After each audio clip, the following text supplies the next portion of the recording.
Chapter 806. Their clothes. Red and black striped pants, dark blue jumpers, and a three-cornered hat of the same color as their clothes, were all of high quality, but the style was a bit old. This meant tradition.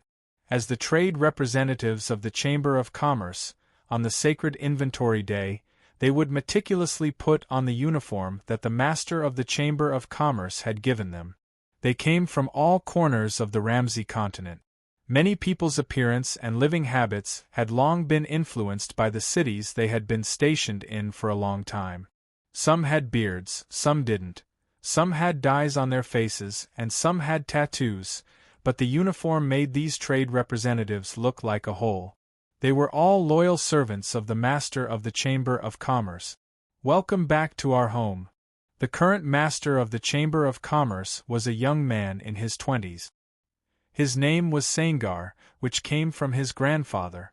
It meant pioneer.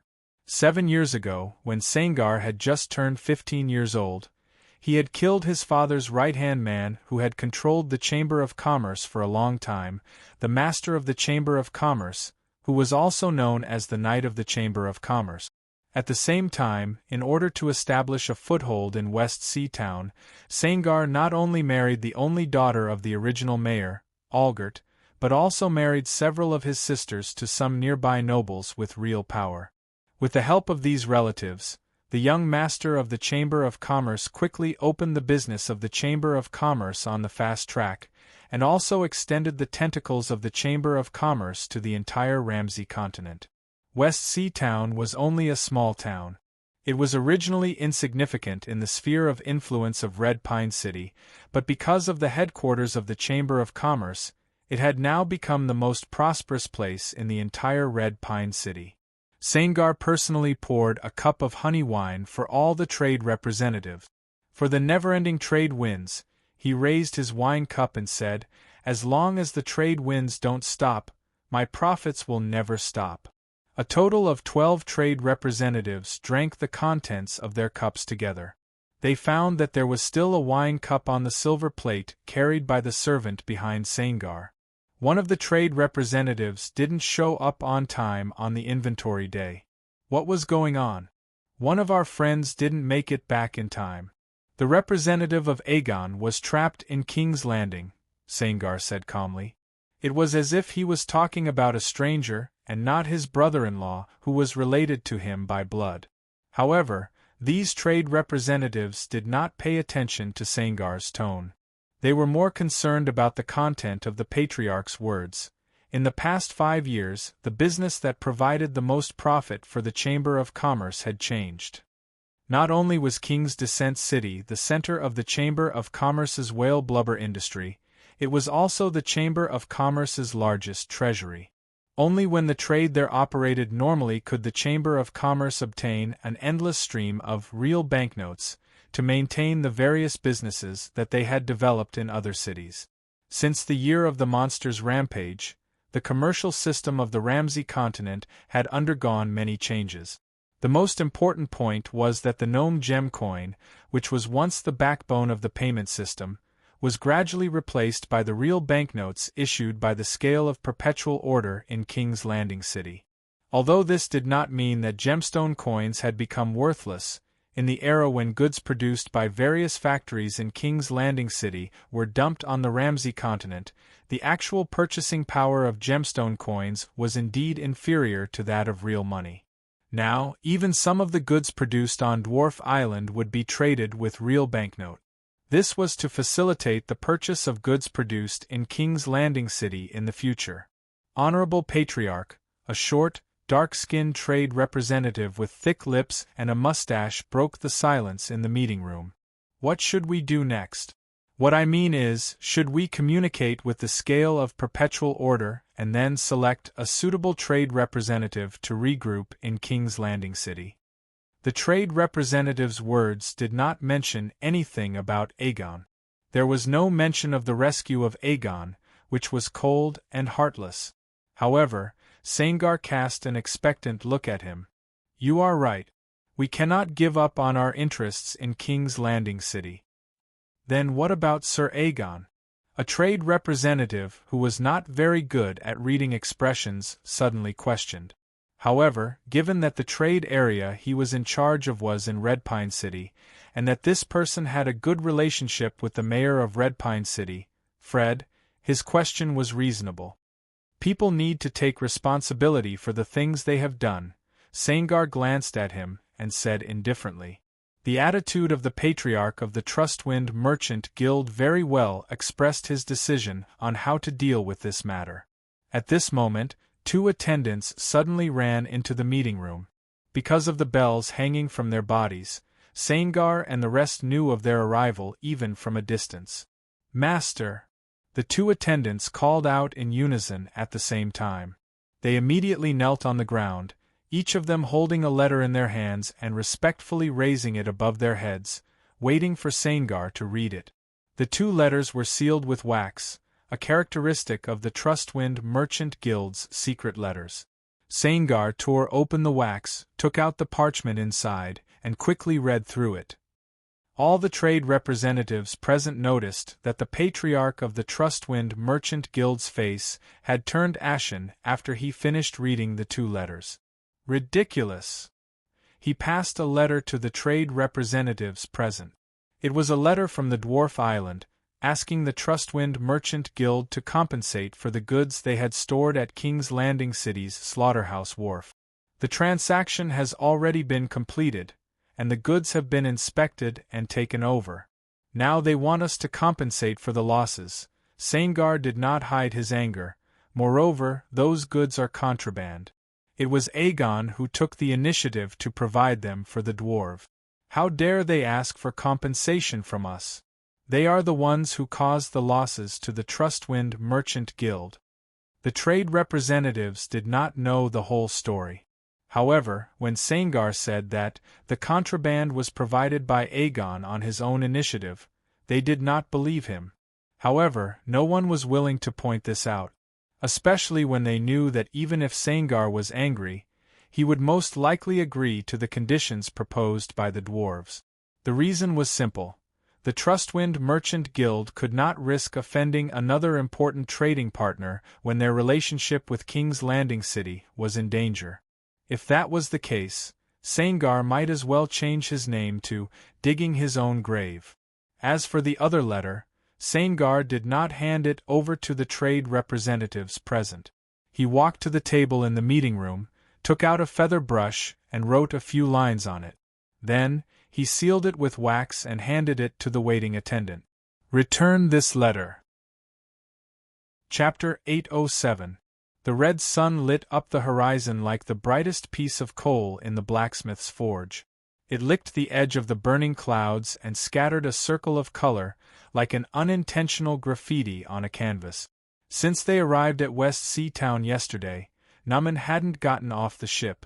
The Jom's crew he recruited went ashore in batches to rest. They went to the taverns to drink and chatted with the ladies on the street. After all, those people were Jom's pirates, and Numan didn't have the intention to restrict their actions.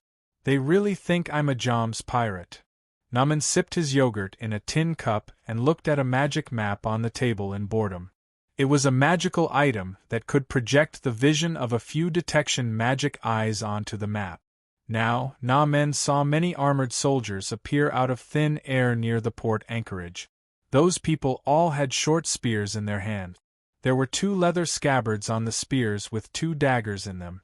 Their clothes were all black, and they looked more like mercenaries than guards. Among these people, the leader was a young man in his 20s.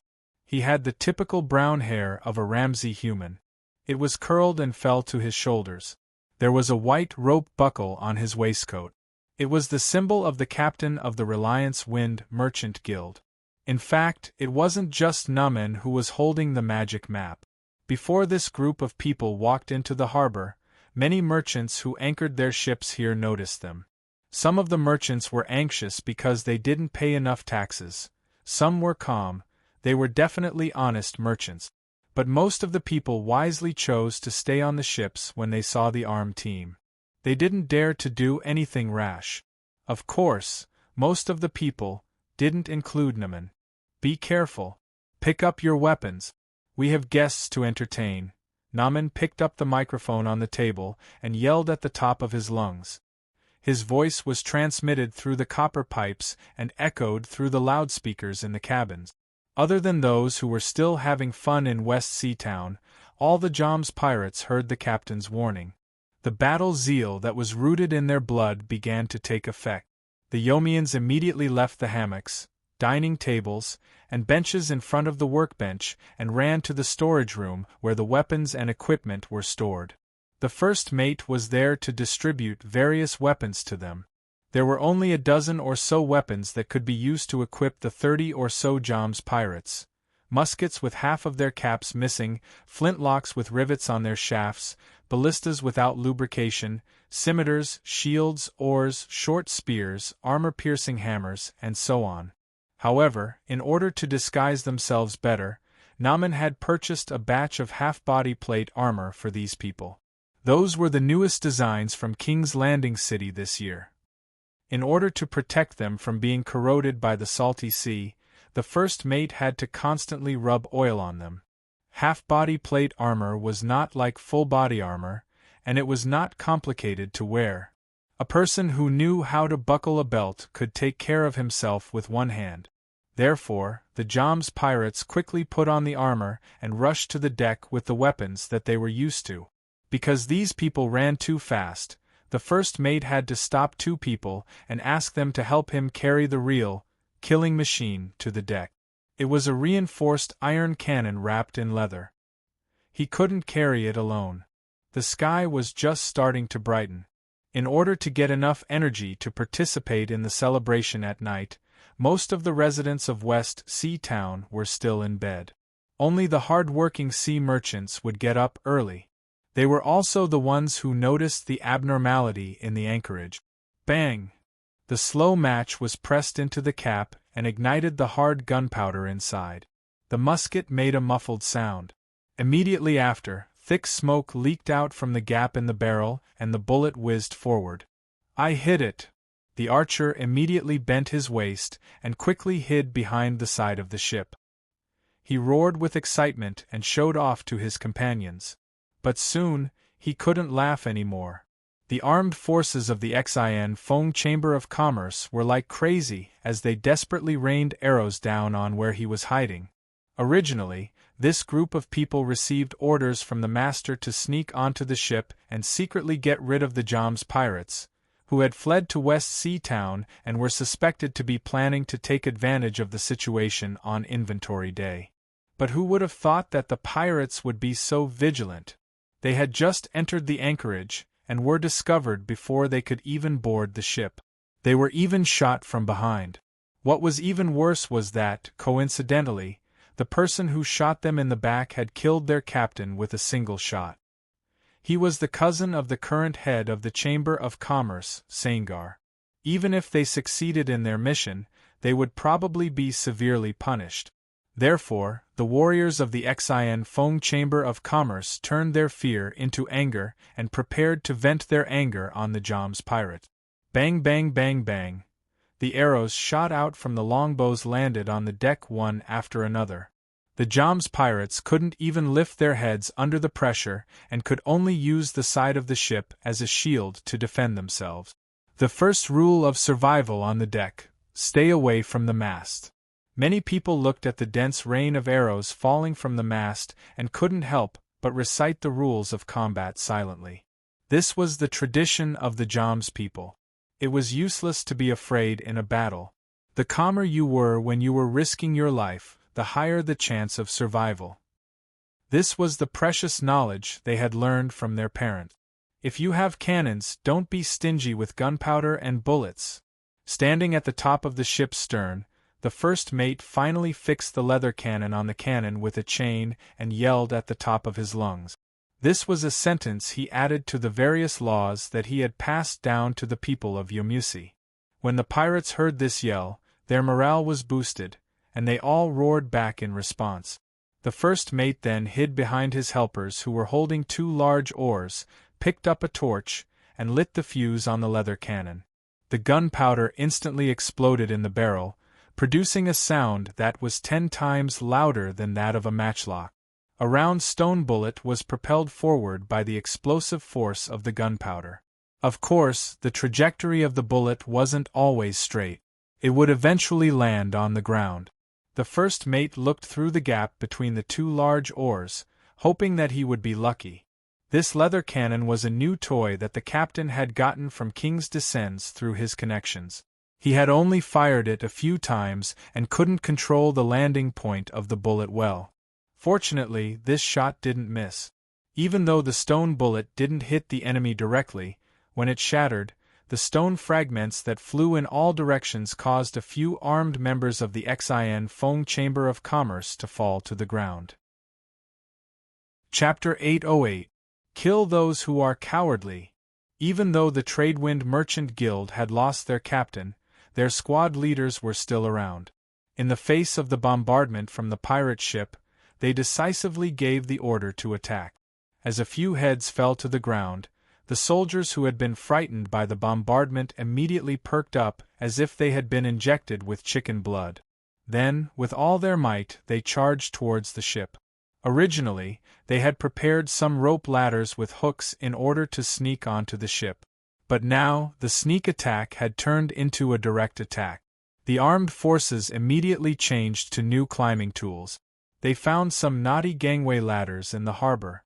These were ladders made by carpenters who had chopped down thick trees, peeled off their bark, sawed them into thick planks, and then tied them together.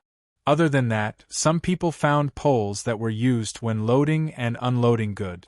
They wanted to use a run-up and pole vault to cross the distance of more than 10 yards and flip onto the deck.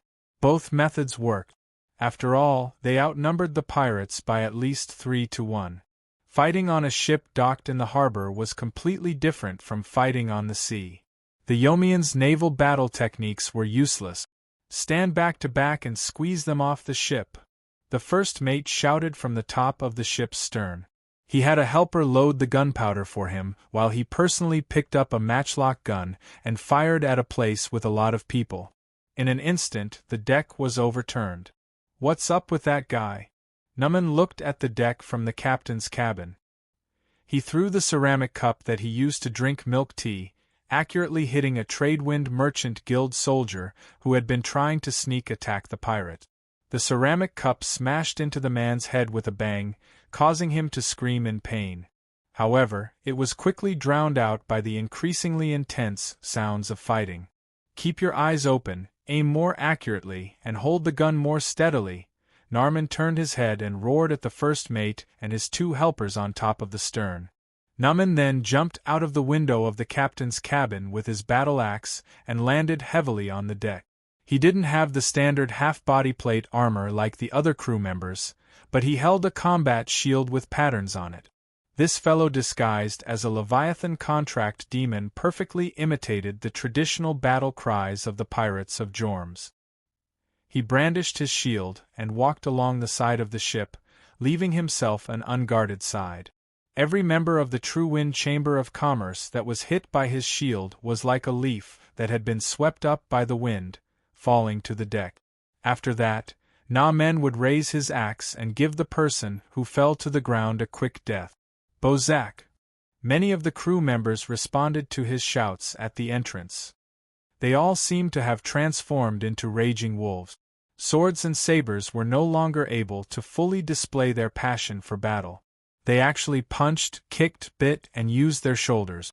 They did everything they could to cause more damage to their enemies.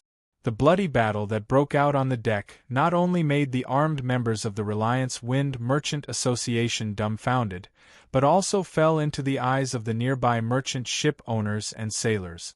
Those guys are definitely pirates of Joms. There are even Joms berserkers among them. Some of the ship owners who traveled the sea all year round were very knowledgeable. They immediately saw through Na-Men's identity. The news of Joms pirates attacking West Sea Town's port was also quickly sent to Sangar. The family head of the Reliance Wind Merchant Association immediately sent back a new order. "No matter the cost, we must annihilate these pirates at the port. We can't let them escape to West Sea Town. If the Joms pirates entered the city, this year's Inventory Day celebration would probably be ruined. Not only would the Reliance Wind Merchant Association lose face in front of the traveling merchants, but people might also doubt the safety of West Sea Town in the future. Not to mention, according to Sangar's information, the Joms pirates might be related to the big news from 2 days ago in King's Landing City. If the Scale of Perpetual Order found out that their ship was docked at West Sea Town, not only would the Reliance Wind Merchant Association repair their trade relationship with King's Landing City, it would be a blessing from their ancestors if they were not attacked. That's why the Joms pirates must die, Sangar thought to himself as he looked at the trade representatives who were looking at each other. No matter the cost, we must get rid of this troublesome group as soon as possible. Along with the order of the family head of the Reliance Wind Merchant Association, there were 13 armored warriors and 2 storm servants. The former were powerful warriors raised by the family, while the latter were priests of the Reliance Wind Merchant Association's gods. At this moment, the deck of Na Men's ship had just been cleaned. The cunning Leviathan had already thought of a plan. He ordered the sailors to raise the sails and pretend that they were escaping from the port. This plan fooled the attackers of the Reliance Wind Merchant Association. The 2 storm servants quickly chanted prayers. They cast a divine spell on the raised sails of the ship and summoned strong winds to blow it to the shore. The remaining armed personnel, under the lead of the 13 elite warriors, launched another surprise attack on the ship. This time, the front line of their attack was not limited to the small area of the harbor anchorage. In order to take down the Joms pirates as soon as possible, they used the name of the Reliance Wind Merchant Association to commandeer the ships at the 2 nearby berths. They ordered the owners of the 2 ships to sail close to Na Men's ship, while the armed forces of the Reliance Wind Merchant Association would attack from both sides. "Don't worry about it." Looking at the panicked crew, Naman took out a tin cup from nowhere and sipped the rum he got from the first mate's flask. "Now, everyone go to the bottom deck and gather. Hurry up, let's move." Soon, the armed forces of the Reliance Wind Merchant Association filled the top deck and gathered at the door to the stern. Because the door was nailed shut by wooden planks and there were a few large barrels of bacon and flour behind it, it was difficult to break open from the outside. The pirates of Joms had already gathered on the lower deck according to their orders. Every one of them gripped the weapons in their hands tightly as they wondered what their captain was up to. "You fat clown, you stink like a pig. Run under the moonlight and jump into the mud ditch." Humming a Joms pirate song, Na Men was the last to arrive at the bottom deck. "Everyone, open your mouth and cover your ears. Also," he said slyly, "be careful later. Don't bite your tongue." After saying this, Na Men took the torch from the first assistant's hand. In front of everyone, he single-handedly moved 2 pieces of ballast stone and pulled out a cable wrapped in thick oil paper from the gap. With 2 swishes, he tore off the layer of oil paper and pressed the well-protected inner core with the torch in his hand. It hissed to itself, and several of the seamen, who were adept at handling muskets, realized at once what it was. Chapter 809. The explosive gunpowder mixed with thick smoke and a deafening explosion messed up the entire dock of Shihai Town. The warriors who were squeezed on the top deck were thrown high into the air like fallen leaves in the wind. Then, they fell back down heavily. Propelled by the explosion, the Yamshan pirate ship rushed up to the anchorage like a wild horse that had escaped its reins. If it weren't for a few armed warriors desperately trying to save them, the 2 storm servants who were casting spells at the anchorage would have collided with the tall keel of the ship. The Tradewind Merchant Guild suffered heavy losses. None of the armed forces sent by Chingar to kill the pirates could survive this explosion. The berths at the port were damaged and would need to be repaired in the future before they could be used again. What was worse was that the armed forces were stunned and had no time to react to what happened next. "Charge!" Naman yelled at the top of his lungs. He held his shield and axe and led the charge. He was the first to jump out of the hole at the bottom of the ship. When they were preparing for this battle, the explosion points on the bottom deck were set to explode outward. When the explosion occurred, the broken pieces of the ship didn't cause any harm to the crew gathered there. Instead, they cleared the enemies around them. Once they realized what was going on, they clenched their weapons and followed the captain out of the holes at the bottom of the deck. Naaman would definitely not lead them to their death. If that was the case, he would have ordered them to defend the ship with all their might. They would have run for their lives. In order to survive, humans could often explode with unimaginable passion. In addition, the armed forces of the Tradewind Merchant Guild in the port couldn't effectively stop them. These Yomians ran across half of the dock and boarded another ship. They guarded the ship. "Get close. Don't let those pirates escape." The 2 storm servants who regained their senses quickly ordered. Of the 13 elite warriors sent by Chingar, only 5 were left. They were busy cleaning up the armed forces that had fallen into chaos. For a moment, the entire dock of Shihai Town was in chaos. The chaos that erupted here quickly spread throughout the city. Puff, hearing the news from his subordinate, Oak Fist, who had just finished his breakfast and was sipping on his hot tea, tensed up. Luckily, he was not scalded. He spat out all the tea in his mouth, and then stood up straight. "I'll go to the docks," he said to the mercenary.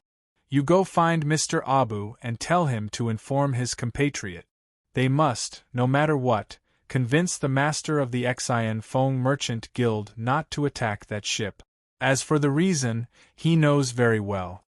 Finishing his words, the lightning monk put on his hood and walked out of the tavern without looking back.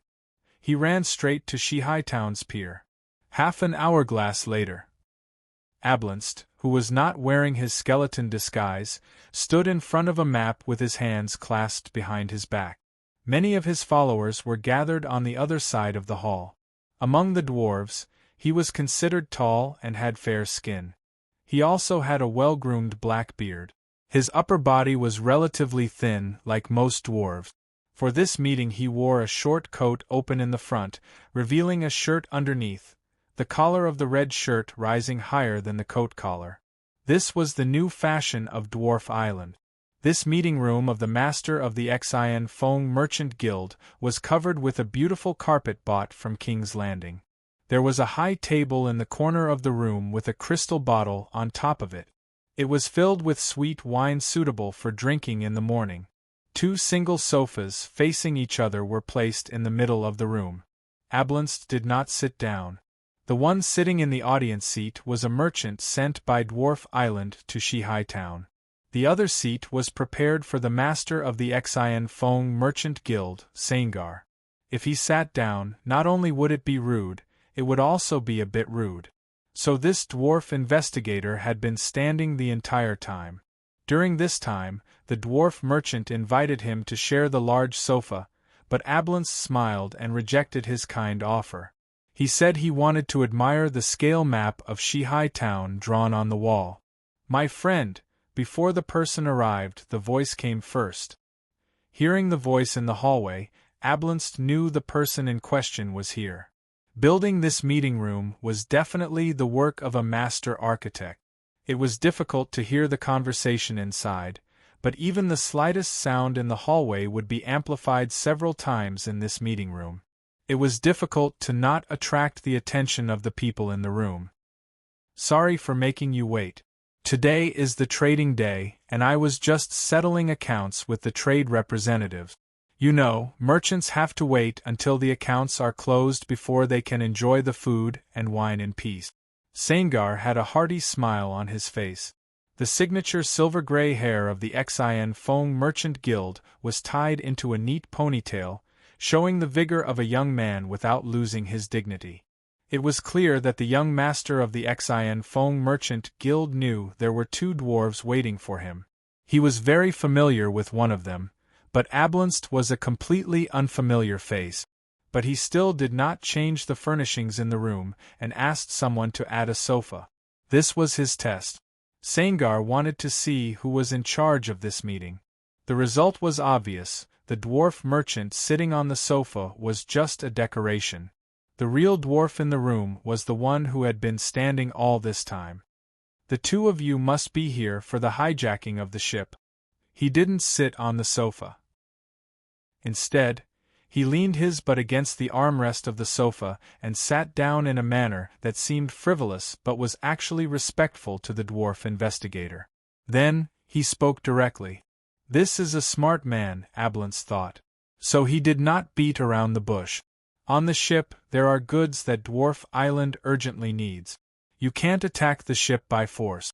If the bandits are driven to desperation, the consequences will be unimaginable. When he said the last sentence, Ablandstat emphasized it heavily. And he also looked at Sangar with a firm gaze, telling him that he was not joking. It was a blatant threat. Hearing this, the young master of the Xin Feng Merchant Guild could not help but tremble. He was different from the previous masters who relied on Dwarf Island. After he came to power, he had been trying to build a multipolar business with the purpose of getting rid of the dwarves' control over the Xin Feng Merchant Guild. But Sangar was very good at controlling his emotions. His gaze softened again, and his mind drifted to the hidden meaning of Ablance's words. The goods that Dwarf Island urgently needs. What was that? Before entering the meeting room, Sangar had done his homework.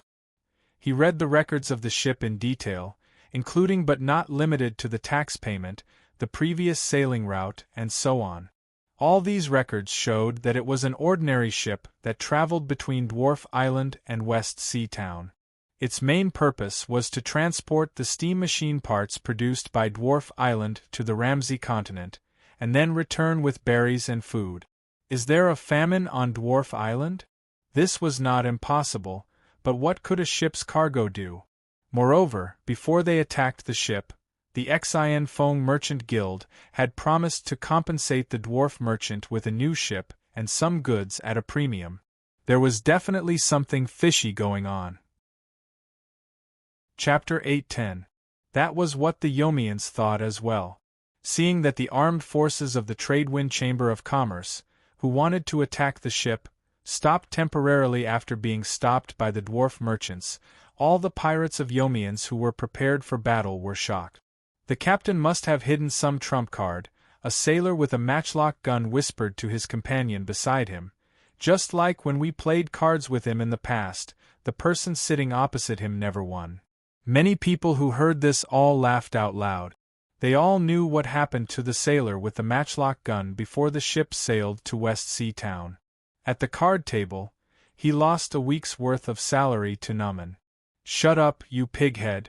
The first mate walked over with a spiked club with a strap and knocked on the iron helmet on the sailor's head, making a clanging sound. "If you want to live, you have to listen to the captain. Do you understand?" The Yomian sailors couldn't refute this teaching of physics. Ever since they joined Naman's gang a few years ago, not only did their income double a few times, but the number of people who died in each transaction was also a fraction of the previous one. "Hey, my first mate, don't bother with that little bastard who has no money to play cards anymore." Naman slipped down from the watchtower on the main mast, picked up the big axe on the deck, and carried it on his shoulder. "Do you know how to write? Find a pen and paper." The first mate nodded hurriedly and ran into the captain's cabin behind the deck. The structure of this ship that traveled to and from Dwarf Island was slightly different from their original ship, but as the first mate, he still knew where to find the things the captain requested. Soon, he ran back to the deck with a stack of parchment paper, a bottle of light purple ink, and 2 reed pens. Looking at the tear marks on the parchment paper, Naman shook his head with a chuckle. "What a wastrel," he scolded with a smile. "These papers were all torn from the dwarf captain's logbook, right? The high-end logbook bound by the dwarves. If it was intact, I could sell one in King's Landing City and get you a year's worth of salary."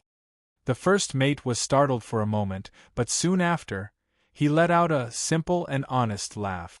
"I didn't know that it was so expensive, but the dwarf we threw into the sea had already written a lot of pages. I don't think that logbook is worth that much anymore." Numan ignored him. This guy wasn't interested in sharing his knowledge with ordinary people. He wouldn't tell the first mate that the dwarf's logbook, if it was written by the dwarf captain himself, could be sold at a price that was several times more expensive than a blank logbook. "I'll speak you right, literate." Numan waved his hand and asked the first mate to find a wooden barrel as a writing desk. He had the bloodline of contract magic, in fact. He could write all the languages in the multiverse. However, the standard writing habits that he had developed in his long life made it impossible for him to write like a pirate of Jorms. The shape was like an earthworm and the shape was like a dog. Therefore, in order to maintain his persona, Numan could only pretend that he did not know how to write and let the first assistant, who had a rough understanding of literature, write for him. "I'm angry, very angry. Did we evade taxes, or did we shit and piss in your pot? Why did you ambush us when we just woke up? You're so unreasonable, so immoral. You guys stink worse than pickled herring. At least herring smells bad, but it tastes good. You guys stink to the bone. We just helped the dwarves do a big job. They borrowed something from King's Landing City and wanted us to help transport it out. Now the True Wind Merchant Guild is helping them to silence them. Haha, I'm going to expose this scandal and make you guys pay the price." After Numan finished speaking, the chief mate quickly finished writing the last word. He grabbed a handful of fine sand and dried the ink on the paper. Then he presented the paper to Numan. Numan nodded. "Not bad. Maybe someone will treat your handwriting as a treasure and call it an ugly book. But you have more work to do. You'll have to copy it a few more times." After that, he left the confused first mate on the deck and led the two men to the cargo hold of the ship. The special paper and ink that Oakfist and Ablandstadt stole from King's Landing City were all stored there. He took out half of the things and placed them in front of the stunned first mate. "Let's begin, cultured man. Heaven take pity on him, and if it had not been for the captain's long accumulated authority, the mate would certainly have quit." Narmet, staring at him as if he were a prisoner, copied the declaration over and over again on the uncut sheets of special paper with a reed pen and a special ink.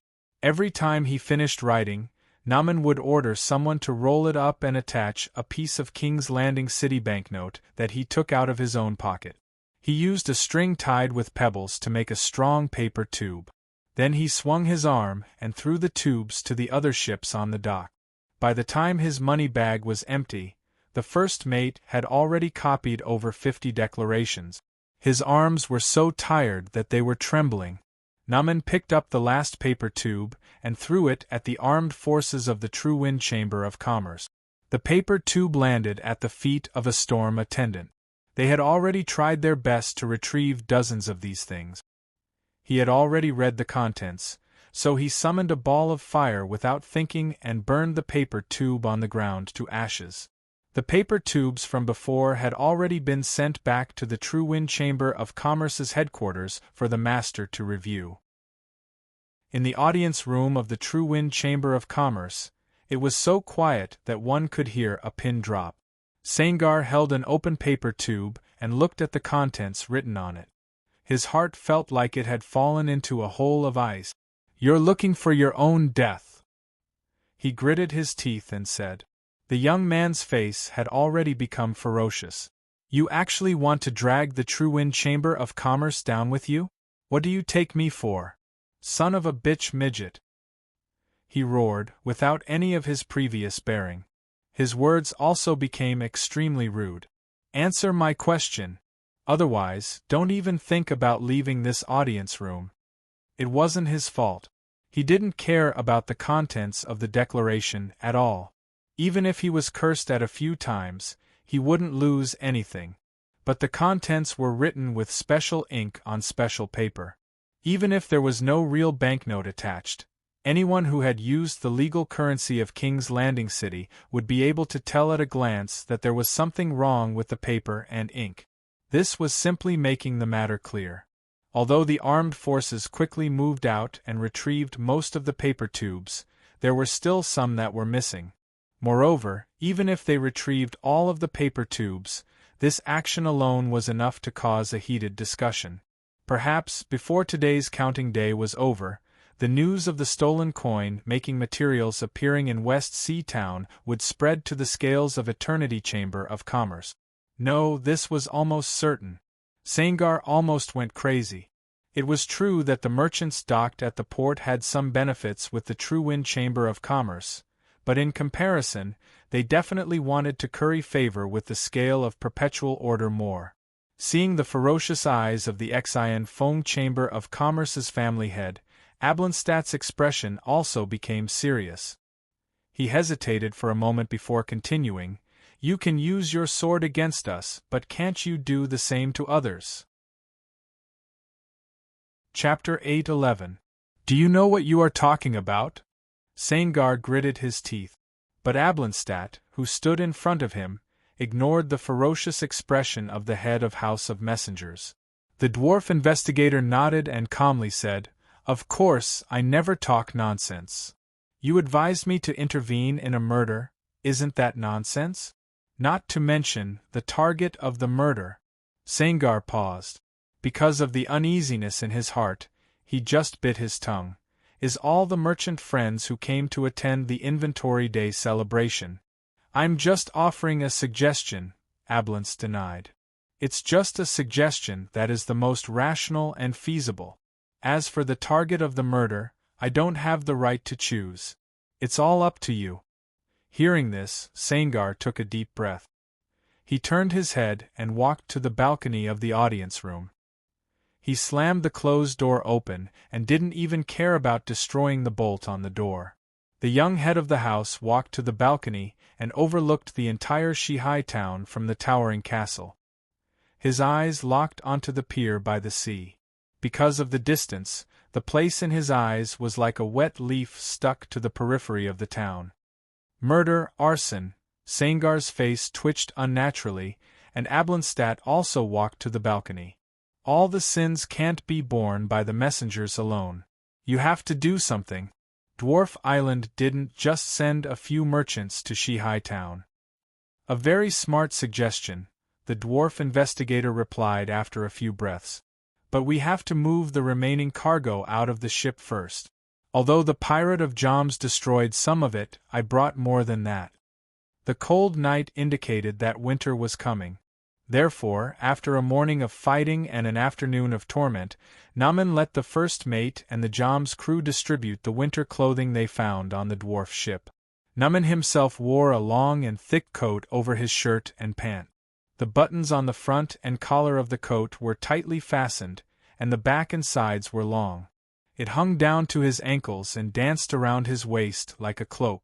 Perhaps I should also wear a half-body plate armor.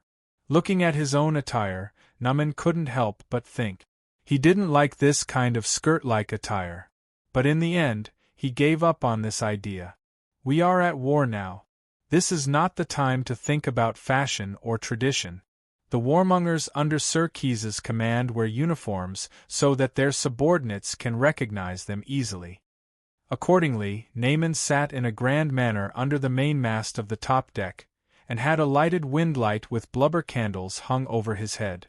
In front of him was a small dining table, waiting for the crew to serve him food. Thanks to the advanced cooking utensils on the dwarf ship, their food tonight could be changed to many new dishes. The Joms crew member who was originally the cook figured out the use of the new cooking utensils and specially made steamed stall potato with bacon stew for his companions. Stall potato was a kind of earth-colored tuber that grew in shallow ponds. After it was fully steamed, the stall potato would be swelled by the water, and then it would be poured with thick and spicy brown bacon stew. This seemingly random combination actually had a different flavor. "You are a fucking genius," Naman praised the cook who was serving him a plate of freshly cooked stall potato. The cook bowed to the captain to show his respect, then turned around and left to serve the other Joms crew members. The first mate walked over. "Captain," he lowered his voice, indicating that he wanted to have a more private conversation, "we have held on for long enough today. Although the food on this ship is sufficient, we can't fight against the entire trade wind family in West Sea Town without manpower, weapons, and ammunition. Shouldn't we? Do you know, Numan knew what the first mate was thinking, but he used a topic that the other party had never thought of to interrupt him. Every war has money behind it. The other factors are just excuses or reasons. What's the difference between the two? The first mate's train of thought was immediately diverted. The communication skills of a contract demon from the 9 prisons of Bader, not to mention that Numan was a graduate of Nessus Academy. How could a mere mortal guard against him? Of course there is. What they say before is an excuse, and what they say after is a reason. The Trade Wind Chamber of Commerce was worried that we would damage the reputation of West Sea Town's safe harbor, so they attacked us. This is an excuse.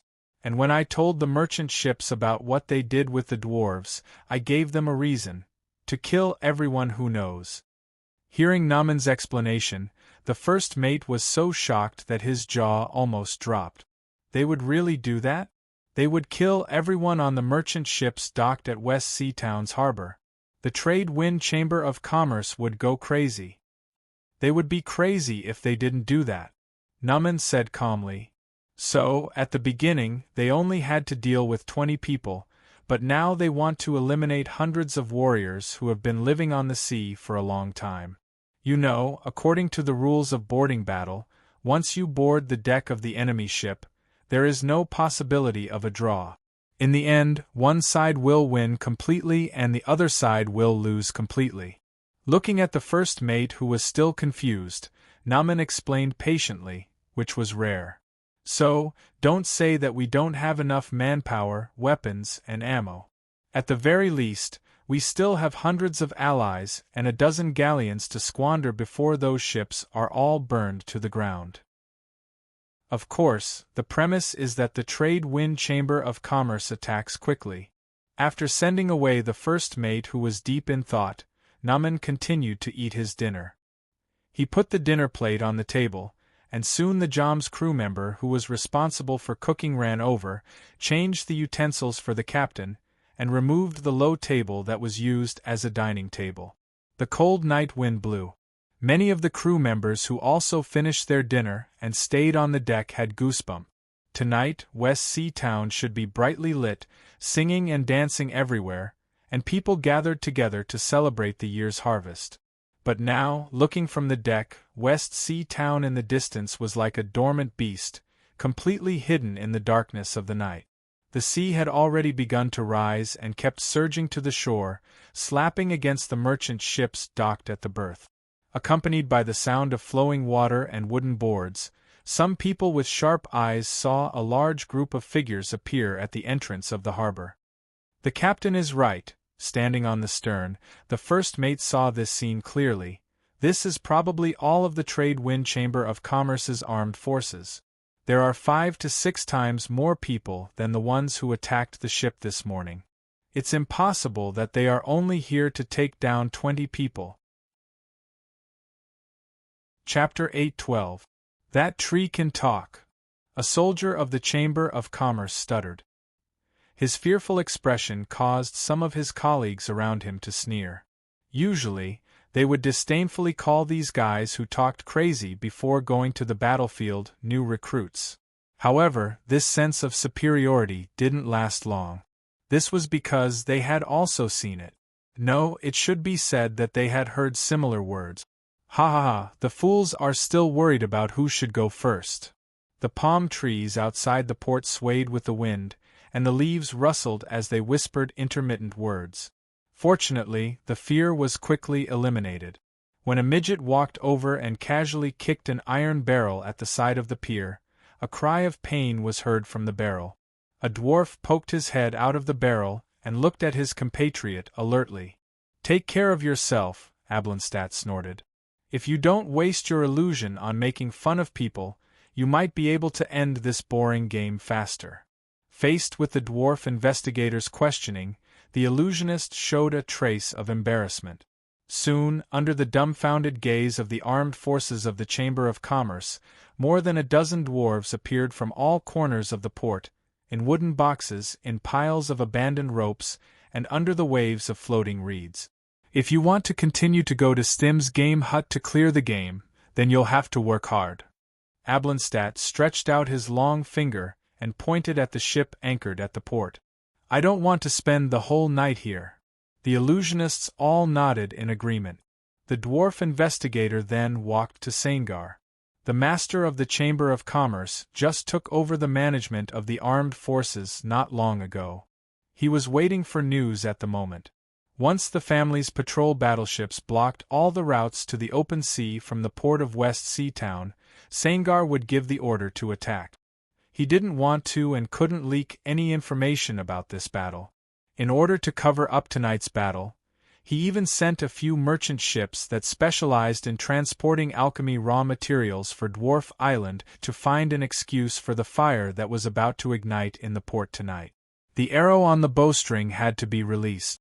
Because Sangar and his Truewind Chamber of Commerce couldn't afford the revenge of the scales of eternal order, he had no way out. He could only choose to go all out and destroy all possible evidence. Damn dwarves! Hearing his subordinates report, Sangar knew that the dwarven illusionists had almost caused him trouble again. He could not help but seethe with rage. Only when Ablandstat arrived in front of him did he stop cursing and suppress his anger. We can launch an all-out attack at any time. The midget investigator had just contacted the lightning monk. Oak Fist had been buffing himself with the underwater breathing magic for a long time, and was now lurking under the dwarf merchant ship. As soon as the Reliance Wind Chamber of Commerce began to attack the ship, he would forcibly break open the hull and take away the rest of the developing ink and special paper. After that, no matter how the pirates of Joms, the crew of the merchant ships, and the owners of the merchant ships fought with the armed forces of the Reliance Wind Merchant Guild, he would have nothing to do with them anymore. Oak Fist took a small submarine provided by the dwarves and left the West Sea Town pier in the chaos. They followed the planned route all the way to Dwarf Island and safely transported the rest of the goods back. Moreover, his existence was also a secret to Sangar. Afterwards, the president of the Reliance Wind Chamber of Commerce would only think that the dangerous goods that might cause the scales of Eternal Order's revenge had all been burned. Let the illusionists use some tricks first. Sangar thought for a moment, then said to Ablandstat, "We can launch an attack on all the ships, but we don't have enough manpower. So before the owners and crew of the merchant ships get hurt, we must make them think that we only launched an attack on the pirates." A very cunning idea. The midget investigator nodded, then took out a small cup-shaped metal object from his arms and whispered a few words into it. Because he used the midget dialect, Sangar didn't understand what he said. The illusionists will create a mist. After a few dozen seconds, the mist formed by magic will dissipate on its own. Any human that inhales the mist during this time will think that the mist hasn't dissipated in the next half an hourglass. Half an hourglass is enough.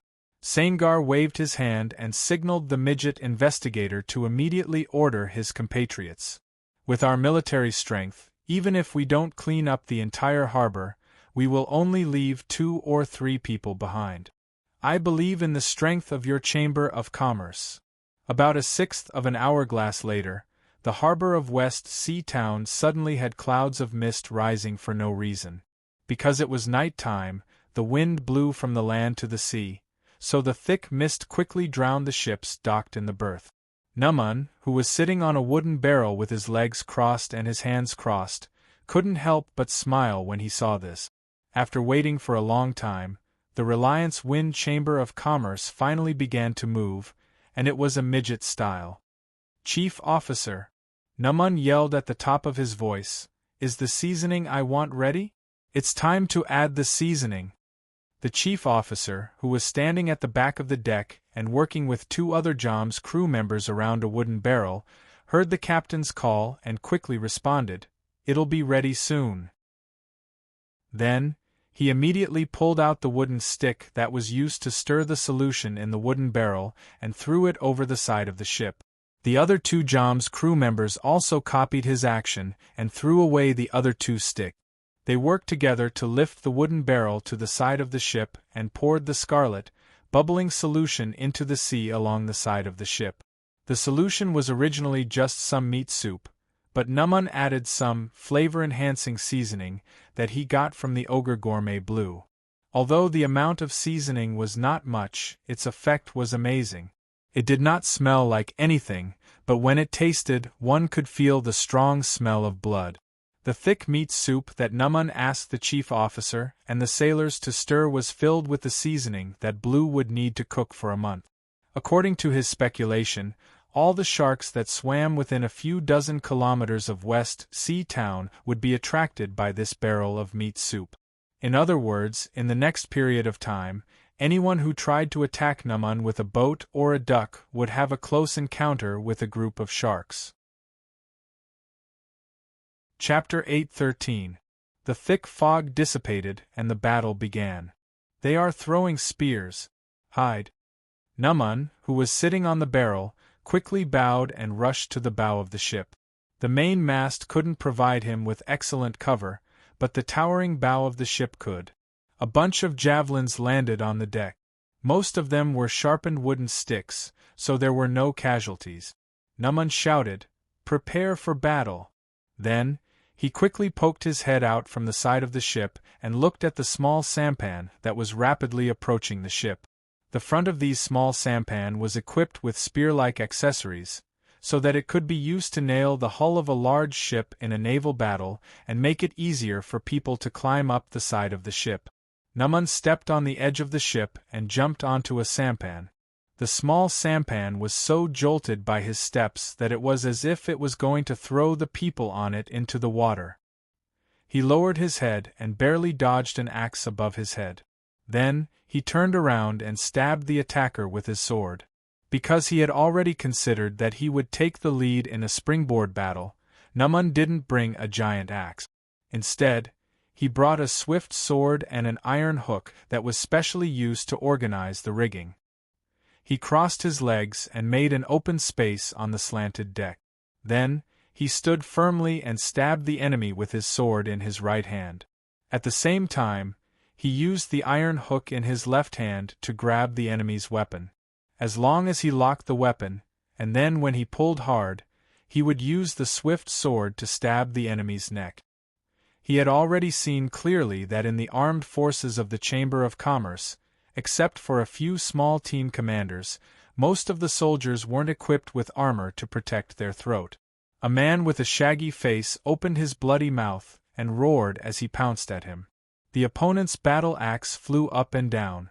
Numan could only shrink his body and try to avoid this heavy chop. The axe brushed past him and chopped into the side of the ship beside him, cutting off a large piece of wood. Numan thrust his swift sword diagonally. Although he didn't stab the opponent, the sword slapped the man's wrist. The sound was like a stone cracking. The man staggered.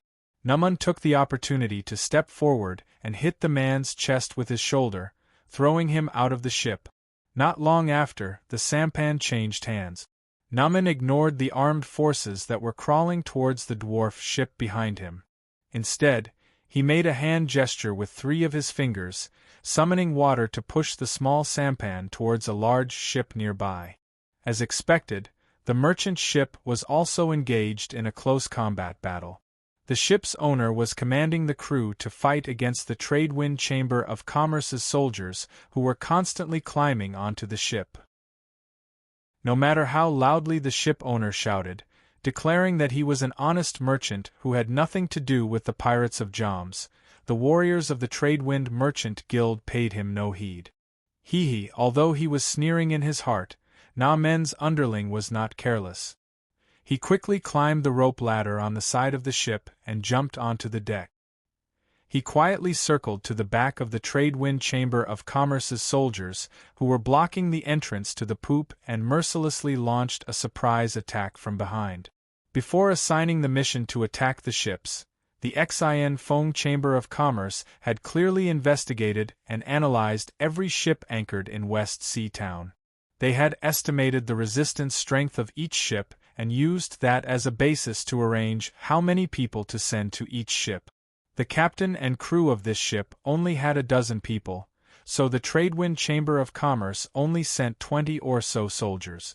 Originally, with the combat training they had cultivated over a long period of time and good equipment, using 20 or so soldiers to wipe out the strength of this ship, even if it took a lot of effort, it would not be considered a heavy loss and the mission would not fail. However, this delicate plan was completely overturned when Naman boarded the ship. Even if the contract demons in the 9 prisons of Bader were not brave and good at fighting, it still depended on who they were compared to. Soon, with Naman's help, the 20 or so soldiers of the Tradewind Chamber of Commerce were completely wiped out by the ship's captain and the sailors. The ship owner sat down on the deck. He was hit in the face and one of his eyes was almost blinded. The other crew members sat around him, their limbs all weak. "You are the pirate leader of Joms on that ship? I saw your appearance during the day. Tell me, why did you come on the ship to save us?"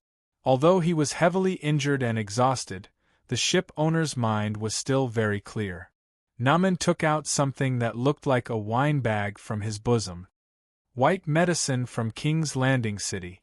It's a high-grade product that can only be found in the medical camp." He threw the leather bag over. The captain caught it and poured out a small amount of white powder from the bag onto the wound on his face. In an instant, the blood that was originally gushing out stopped gushing out. A pleasant chill came from the wound. The captain poured out some more powder and distributed it to the injured crew members. Then, he returned the bag of medicine to Naman. "What you said in the afternoon was true. Absolutely true. You bastard." The captain immediately reacted. He wanted to understand why the Tradewind Chamber of Commerce would attack his ship. "Why did you drag us down with you? Also, who the hell sent you here?" With a smile, Naman didn't say much. He only said, "If you want to live, then listen to me." He didn't pay attention to the captain who was glaring at him. He walked to the side of the ship. "Nail another half an hourglass here. If someone comes to attack, then you can hold on. If you can't hold on, then you'll die. After half an hourglass, raise the sails, raise the anchor, and move closer to our ship. But don't think about rushing out of the berth on the dock and directly escaping the port of West Sea Town." Before he jumped off the ship, he looked back at the captain. "If you want to escape now, you can try, but I estimate that the possibility of you surviving is very small. Your ship will be dismembered into pieces by the Tradewind Chamber of Commerce's battleship." After saying the last sentence, he jumped off the edge of the ship and returned to the small sampan he stole. Under the effect of magic, the sampan seemed to be floating, but it was actually moving very quickly. It sailed towards the other merchant ships docked at the port of West Sea Town. As early as yesterday when they entered the port, Naman already had a plan. He had a general impression of the merchant ships docked at the port. If the ship's crew was strong, or if the ship's displacement was large, then he would take the initiative to save that ship. As for the other ships, Naman wasn't a creature of the good camp, so why would he care about their lives? After half an hourglass, at least half of the merchant ships docked at the port of West Sea Town had been massacred by the Tradewind Chamber of Commerce. When Naman returned to the dwarf merchant ship that the pirates of Jorms had taken over, at least a dozen of the crew members that he had just eaten dinner with had been injured. There were only 7 or 8 people left who could continue fighting. Naman picked up a shield with his foot and placed it over the dying mate who lay on the edge of the deck.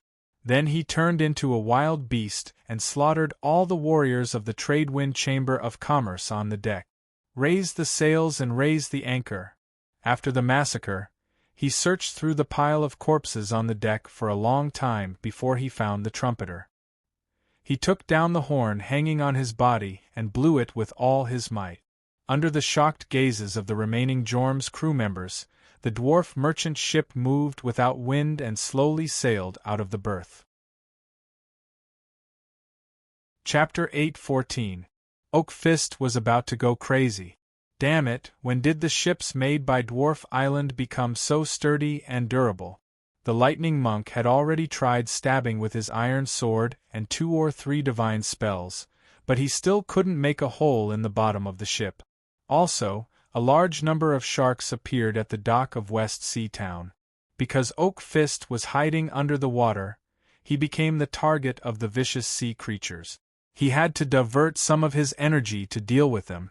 When the ship's anchor rose from the mud and the ship began to slowly move out of the berth, Oak Fist was still unable to complete his goal: to sneak into the cargo hold from the bottom deck and steal the remaining developing ink and special paper. Damn it! The lightning monk poked his head out of the water and threw a punch at a shark that was trying to sneak attack him from behind. He hit the poor guy's nose. In pain, the shark quickly fled. He cast a water walk, divine spell on himself and quickly ran to the shore. Ablenstadt, who had been waiting at the dock, saw Oak Fist and quickly stopped the warriors that were about to attack him. "Did you get it? Attack that ship, hurry!" The lightning monk jumped out of the water and onto the dock. He immediately said to the dwarf investigator, "There seems to be something wrong with that ship. We can't let them leave West Sea Town." However, things had changed faster than they had imagined. As Naaman and the pirate's ship left the dock, the merchant ships that were originally docked and fighting with the merchant guild also raised their sails. Even though the storm attendants of the Chamber of Commerce were doing their best to control the direction of the wind, many of the ship owners had arranged for their oarsmen to row with all their might. The merchant ships still slowly but firmly sailed out of the dock and began to gather towards Naaman's ship. At this time, Sangar also came to the dock to supervise the battle. The young patriarch of the merchant guild grabbed a consultant next to him. "Where are the family's warships? Why are they only using small boats to attack?" The consultant quickly explained, "The warship's draft is too deep. They can't enter the port, so they are guarding the main route outside the port. As for the family's merchant ships, they were all sent to King's Landing City a while ago. There was an accident at the slaughterhouse, and they were all temporarily detained by the scale of perpetual order. They are not allowed to return without permission." Seeing the ferocious glint in Sangar's eyes, the consultant could only continue. "Patriarch, please don't worry. Even if those merchant ships leave their berths and sail out of the port, the warships lying in ambush outside the port will tear them to pieces." However, the development of the situation seemed to be aimed at slapping the consultant in the face. Those merchant ships did indeed sail away from the dock, but they did not rush out of the port. With the gnome ship hijacked by the Joms pirates as the center, they actually gathered in a cluster a few hundred yards away from the shore. Through the binoculars, he could see that the sailors on the ship were all busy. The sailors went up and down, and brought all the boats close together against the sides, and strung them together with ropes through the oars. The sides of the ships were high and low, and between the different levels of the sides the seamen had laid boards or nailed nets of rope to repair the masts. In this way, the merchant ships of Hedgehog Market became a fortress, and everyone could free up their hands to fight. Looking at the consultant who had just promised him, Sangar's face darkened. His gaze was as ferocious as a hungry wolf. "You," he pointed with his finger, "take the lead in the small sampan and continue to attack those bastards." Then, he looked at the gnome investigator next to him, as well as the bald lightning monk standing next to him. He was the closest person to the Ramsay of Gnome Island. The patriarch of House of Faith had a rare expression of anxiety on his face. "You still have 2 merchant ships." Before launching a full-scale attack, Sangar had agreed to the gnome's request and allowed their 2 merchant ships to sail out of the port ahead of time. They were now pacing back and forth outside the port. Their original plan was to wait until they finished silencing the gnomes, then return to the port to load their goods, and immediately sail to Gnome Island.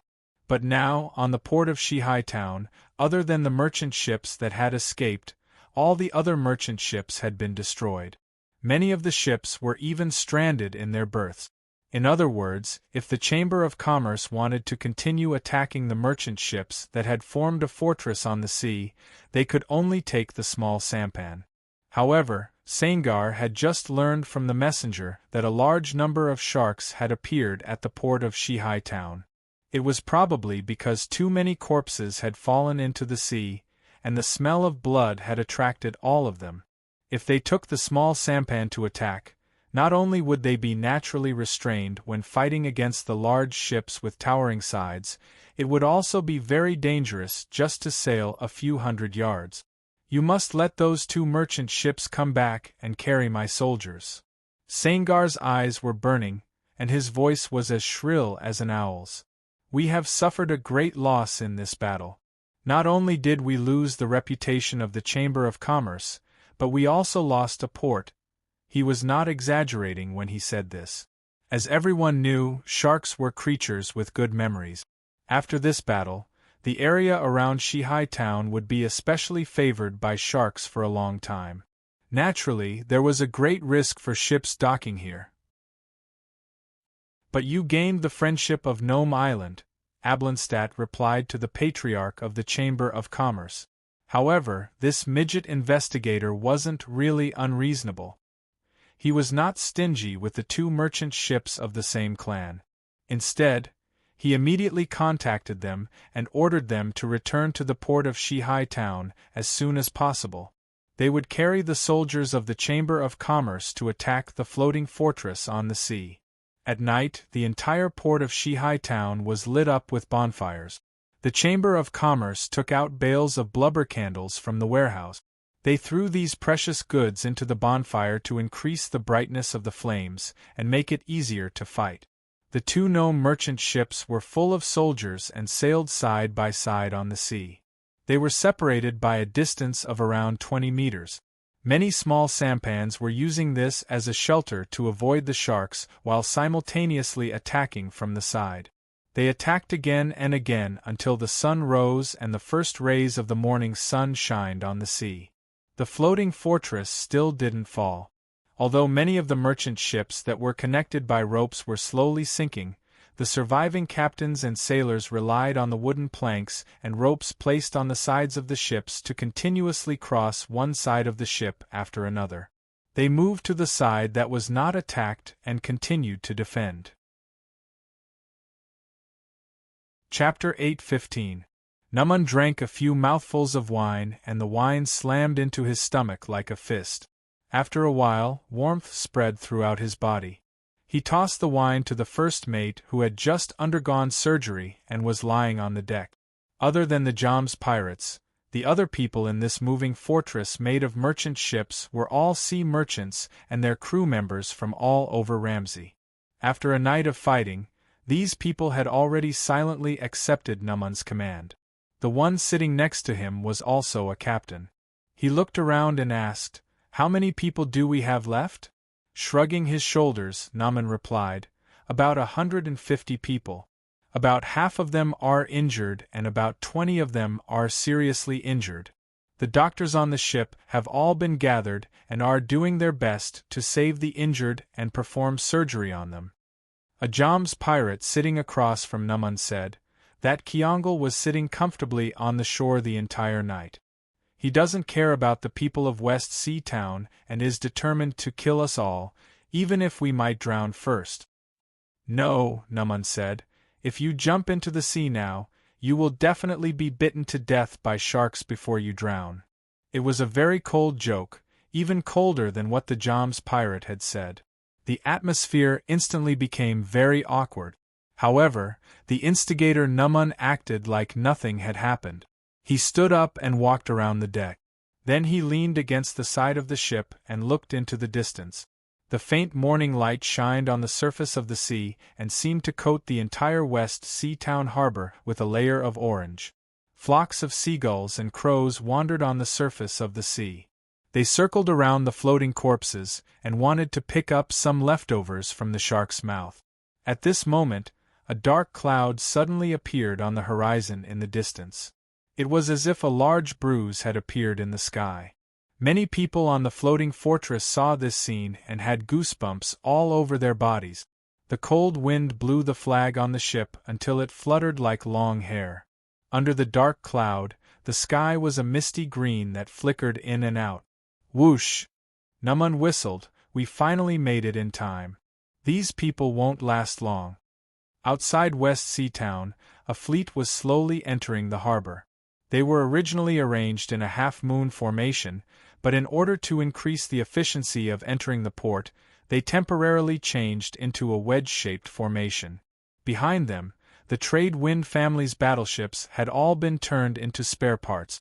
The leading warship had a ferocious dragon head at its bow. It was in the middle of the formation, slightly more prominent than the other warships. The armor was like a swan's chest, and it was covered with armor that looked like scales. After entering the harbor, the huge dragon ship, the Nephrimandis, was partially deformed.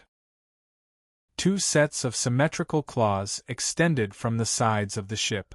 In the shallow harbor, it began to move forward in a zigzag pattern, half driving and half crawling. As the Nephrimandis advanced, the scaled armor on both sides of the ship fell into the water, splashing water everywhere. The ancient brown dragon emperor, who had recovered part of the characteristics of the megalosaurus from the form of the Leviathan battleship, began to summon his guards to open a path for him. A silent deterrence swept through the entire West Sea Town's harbor. This was the terrifying dragon aura that belonged to the ancient brown dragon. The people guarding the floating fortress became uneasy, and the trade wind chamber of commerce soldiers who were preparing to launch a new attack on the shore all became fearful. What was even more terrifying was that the sharks that gathered in the West Sea Town's harbor were like live fish that fell into a pot of oil. They desperately jumped on the surface of the sea, and at the same time, rushed to the shore where they were most likely to be stranded. I wish you a long life. When the Nephrimandis passed by the floating fortress, Numan, who was standing at the side of the ship, greeted it in dragon language.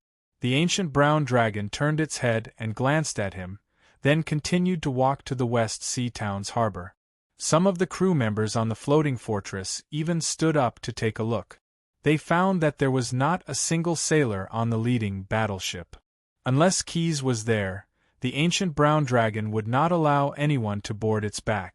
When the hundreds of Pharaoh's blades walked out from the bottom of the sea, the landing battle immediately ended. They walked in an orderly manner past the stranded sharks, and any enemy that stood in their way would be mercilessly killed by them. When the soldiers on the other battleships disembarked, there was not a single enemy standing on the harbor. If the trade wind chamber of commerce soldiers did not kneel and surrender, the Pharaoh's blades would not show any mercy. Without shedding a drop of blood, the fleet of King's Landing City captured the West Sea Town's harbor. The head of the trade wind chamber of commerce, Sangar, was currently under the protection of a few storm servants and a team of elite soldiers. He urged his horse to flee to the family's castle. However, when he reached the castle's main gate, the trade wind chamber of commerce's flag on the battlements had already been thrown down. An ogre that was as large as a storm giant was sitting in the castle's doorway. Seeing Sangar and the others run in front of him, Nehru opened his bloody mouth and revealed a sinister smile.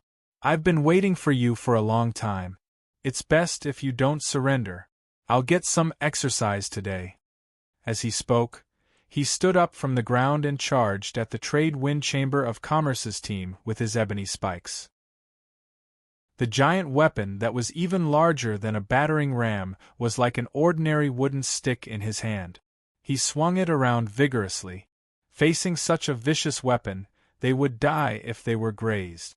If they were hit, they would be smashed into paste. The two storm servants next to Sangar summoned a few bolts of lightning.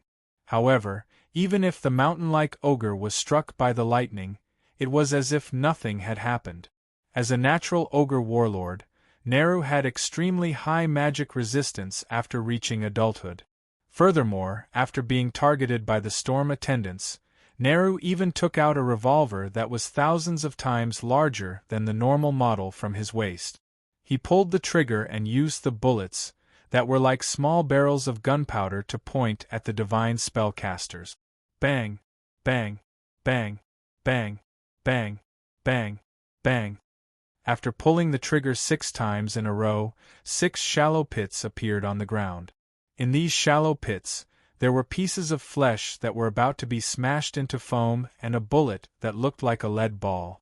Even though Sangar's arrow didn't hit him, he was still knocked off his horse by the shockwave from the explosion.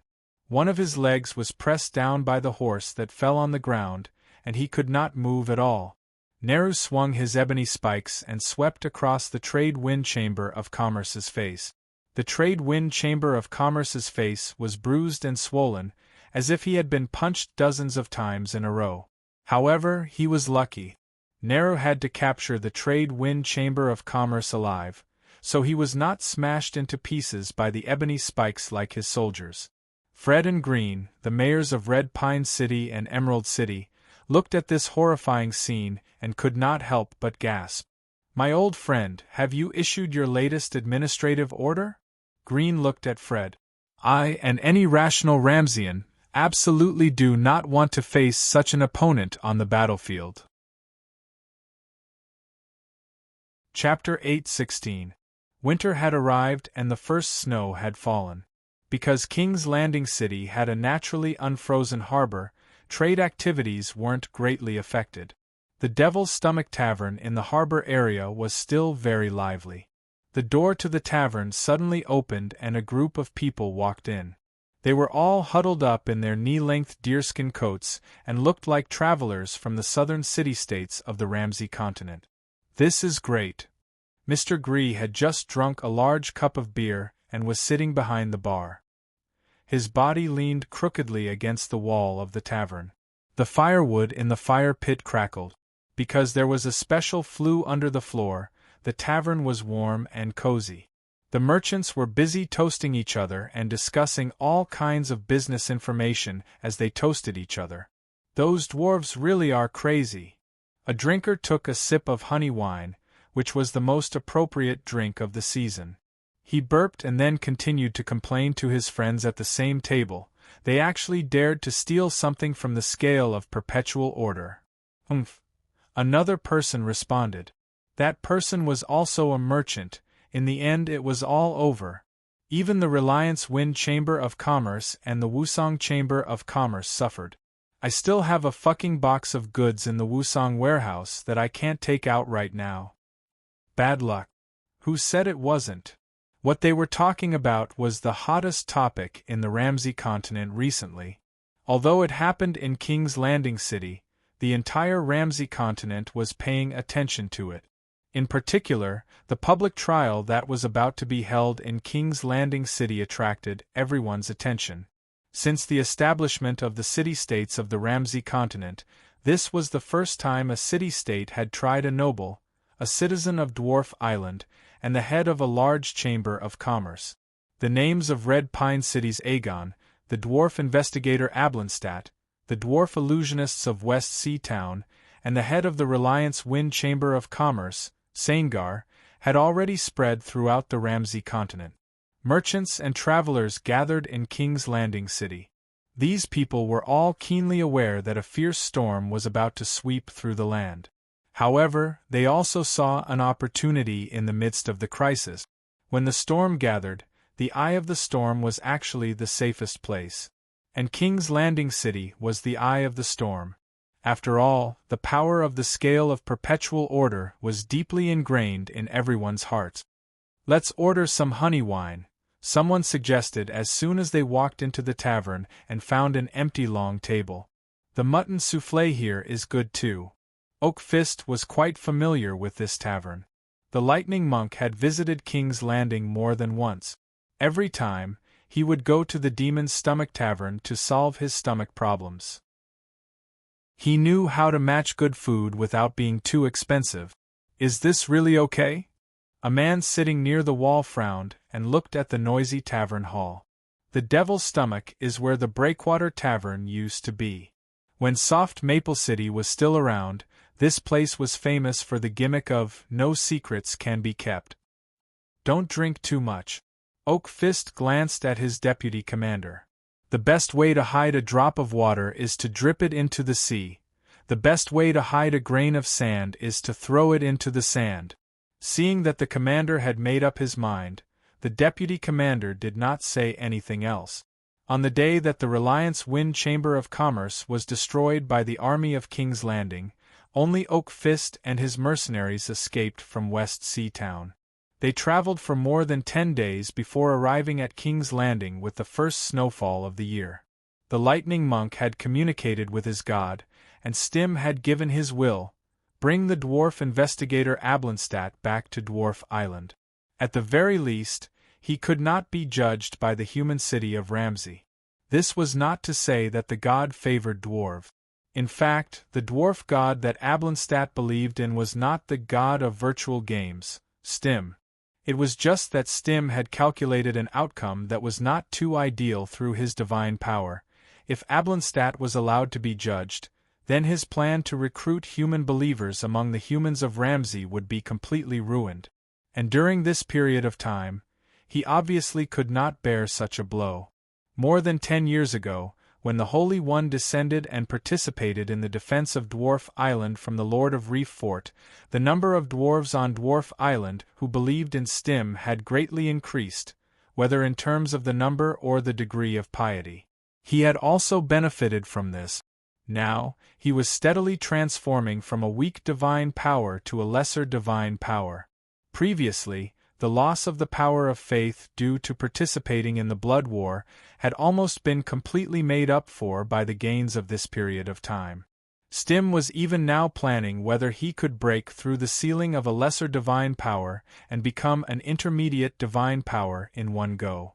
And to realize this idea, under the premise that he did not offend the other dwarf gods, Stim's best choice was to gain new believers among the humans of Ramsey. As early as 10 years ago, he had made arrangements for this, and the Lightning Monk, Oak Fist, was a priest that the god of virtual games had selected from the humans of Ramsey. Compared to other gods, Stim could be said to be extremely generous to these Lightning Monks. They did not need to pray day and night like the priests of other gods, and only needed to continuously level up in the game that he had set, and these Lightning Monks' ability to cast divine spells would be correspondingly improved. However, this also meant that the Lightning Monks' dependence on Stim had greatly increased, so much so that in their eyes, Stim was even more glorious than the god of virtual games that he represented. They could not refuse the call of their god. For Oak Fist, every order that Stim gave him was not a test of faith, but a source of money needed to spend money in the virtual game world. If he wanted to level up faster and gain a stronger ability to cast divine spells, then he had to act according to Stim's wishes. And the stronger his ability to cast divine spells, the more difficult missions Stim would assign him. It was like a cycle. However, none of the Lightning Monks, including Oak Fist, knew that the god of virtual games was actually using tricks to continuously obtain new, low-quality saint shells. He firmly believed that quantitative change would eventually bring about qualitative change. One day, he would be able to obtain enough Lightning Monks and project enough power onto the Ramsey continent, unifying the faith of the most populous race on this plane. And then, he would break through the shackles of an intermediate divine power, and stride towards a greater divine power. Therefore, after having a premonition, and a god's premonition was usually not baseless, that Ablanstat's trial would cause his plan to completely collapse, Stim acted decisively. He issued an order to all the Lightning Monks on the Ramsey continent, especially Oak Fist, who had worked with the dwarf investigator before: do whatever it takes to let Ablandstat escape trial. Even if he had to disappear from the world before the trial, it was still appropriate. Chapter 8:17. Oakfist used a street lamp to check the address, which he had scribbled on a piece of white paper a few hours ago. 178, he muttered to himself, squinting at the house number. The members of the mercenary group followed a few steps away, holding their weapons hidden in their robes and remaining vigilant at all times. Lotz was in the wealthy district of King's Landing, although it was not in King's Landing City. Oakfist and his men had come all the way from the city by rail. The streets and alleys were lined with small, clean houses. Most of the residents were businessmen and high-ranking technicians. The street lights were bright, and every street was patrolled regularly by patrols. Oakfist could not help but wonder if he had come to the wrong place. Not a good place to kill, he thought, but quickly changed his mind. The street ahead was dark, and when he got closer, he found that several streetlights had been extinguished. Perhaps someone had deliberately put them out. He counted the house number and had an idea, so he left the road and went straight to his target. He knocked on the front door 3 times. There was no light in the house, but from the outside, there was no sign of abandonment. The front door opened a crack, and he and the mercenaries immediately went in. The others waited in the living room.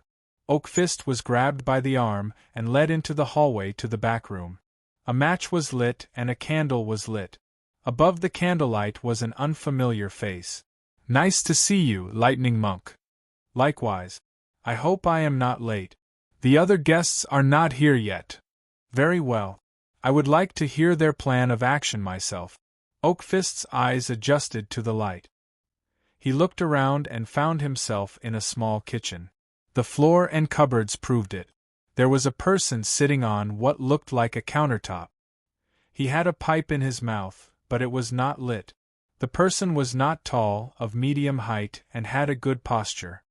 He or she, because the person was completely hidden in a hooded robe and had no mustache, Oakfist could not tell if they were a man or a woman, even if the person had a pipe in his mouth. It was difficult to see the person's face in the dim candlelight. "You are the middleman?" Oakfist asked. "Yes. Me and that stupid bird," the person sitting added. Oakfist couldn't figure out the other party's gender, because when he spoke, it was as if a quire had been stuffed into his clothes. The man's head was still lowered as he spoke. The only movement he made was to tidy up his long black coat as a sign of respect for the guest. At the same time, he dusted the front of his coat. As for the guy who was called Stupid Bird, at this time, he was focused on sizing up the Oakfist. His eyes were slowly moving up and down, judging and weighing. This made the Lightning Monk feel as if someone was tickling him through his boot. "Damned barber," Oakfist said angrily. However, he managed his expression well, and the emotions in his heart did not affect his rational judgment. "It's all for the glory of our God." He knew the purpose of his trip, to rescue or kill the midget investigator. This was very difficult, so he needed some special help, and those who could help him were the barbers. Oakfist didn't know more about the barbers than most of the Monarch Descends members, but that didn't stop him from acknowledging their abilities. It was rumored that when the Monarch's Landing was established and the Order of the Scales of Perpetual Order was followed, the organization Barbers also took root here. They were a group of opportunists hiding in the dark, and their members came from different backgrounds. Humans born and raised in Ramsey, visitors from another plane who came to Monarch's Landing through the portal, and even illusionists from Dwarf Island. Barbers was just a code name. They didn't make a living by taking care of the hair and beards of their customers. These people were mainly engaged in the business of spying on the information of their competitors and dealing with enemies that couldn't be dealt with through normal means. Of course, the barbers had their own rules. Never test the tolerance of the scales of perpetual order. However, this rule seemed to be no longer followed. The reason was simple. The leader of the barbers had changed. This was what had happened some time ago. After Oakfist and the others caused that big incident at the slaughterhouse wharf, the senior leaders of the barbers were all reshuffled in less than 2 days. The new barbers picked up their scissors and aprons. The new leader even said, "As long as the money is paid, the barbers can make any hairstyle for their customers." In other words, they seemed to have abandoned their old creed and became much bolder. Many people who had once hired barbers guessed that the reason for the bloody change in the barbers was because there were people who were hostile to Monarch's Landing behind the scenes. However, these guesses had nothing to do with Oakfist. He only knew that when he sent someone to ask if they could assassinate some prisoners who were about to be tried by the scales of perpetual order, the new barbers didn't refuse. They gave him a list of prices. So, when he came to Monarch's Landing and filled his stomach at the Devil's Stomach Tavern, Oak Fist followed his previous agreement and took the last train to Lotz to meet with the barbers. Although the barbers had a good reputation, in order to ensure that his plan could be carried out smoothly, he still wanted to hear how they would act. "You want to hear the plan of action?" The barber codenamed Dumb Bird curled his lips, as if offended by Oak Fist's request. "This is against the rules. The money will be paid." Oak Fist raised his right hand, in which he was carrying a deerskin travel case. Dumb Bird immediately put on a flattering face. "However, it has always been our mission to serve our customers with all our heart. Since you want to hear the boring details, we will naturally be happy to tell you."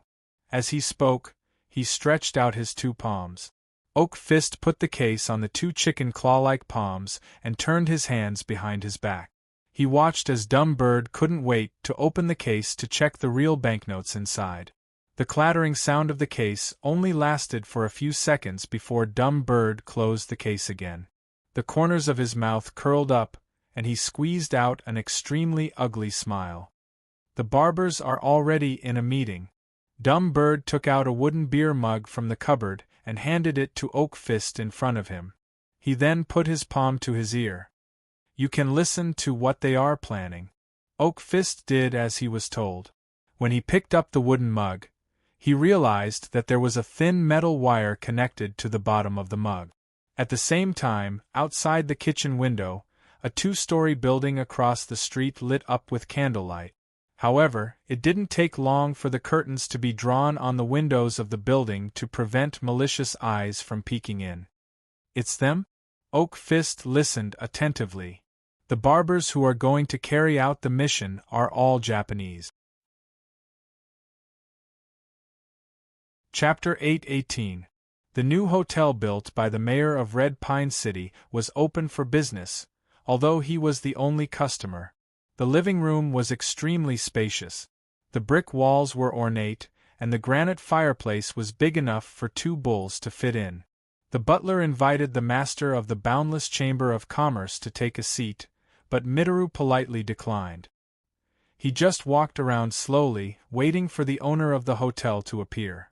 Perhaps it was his nature as a merchant, but he carefully inspected the floor, walls, and door. By observing the maintenance of the mansion, he could understand the increase or decrease of the wealth of the Ramsey nobles. When there was a shortage of funds, maintenance was often not done in time. The servants would be dismissed, and the supplies would be stretched. But everything here was new. The wooden furniture and brass decorations were shiny, the floor was newly waxed, and the brick walls were free of dust. "The owner of this house is not short of money," Mitaru thought to himself. "It will be difficult to tempt him with benefits, but it is not entirely impossible. After all, the inheritance of the Truewind Chamber of Commerce is very tempting." Thinking of the wealth, he could not help but gulp. But his rationality told him that he could not be greedy for things that were beyond his means. As a member of the barbers, Mitaru had gained too much because of his identity. He had transformed from a small clerk in Tsukiko to one of the few great merchants in King's Landing. So, he had to contribute to the barbers. An exchange of equal value, fair and square. Mitaru calmed himself down. He heard movement in the hall and immediately turned to face the door, smoothing out the front of his waistcoat. A group of people entered in a single file. There were 3 men, all of them dressed in the scarlet uniform of Red Pine City's military officers, with golden ribbons slanted across their chests. They were all Red Pine City's aristocrats, and at the same time, Fred's trusted aides who governed the city. Fred, the mayor of Red Pine City, followed behind them. He was dressed in a purple woolen riding suit. Although the room was warm like spring, his collar was still buttoned, and a golden shawl was draped over his shoulders. His boots clicked on the wooden floor. The knights sized up Mitaru, their eyes wary. He recognized these men. There were portraits of them in the hall outside. In the corner of the portraits, there were cursive words describing the meritorious deeds of these men in Red Pine City. I need to take a look at your documents. Sorry to trouble you. There was a young knight, not more than 25 or 26 years old, who, in contrast to his older companions, had not experienced the passage of time. Wearing the officer's uniform of Red Pine City, he looked like a teenager wearing his father's military uniform to play a war game. He walked up to Mitaro and spoke quickly. Mitaro narrowed his eyes at the lord's insolence. It had been a long time since he was treated in such a manner. I showed it to the butler when I came, and the paperwork is complete. Mitaro replied in Ramsey with an accent. That won't do either.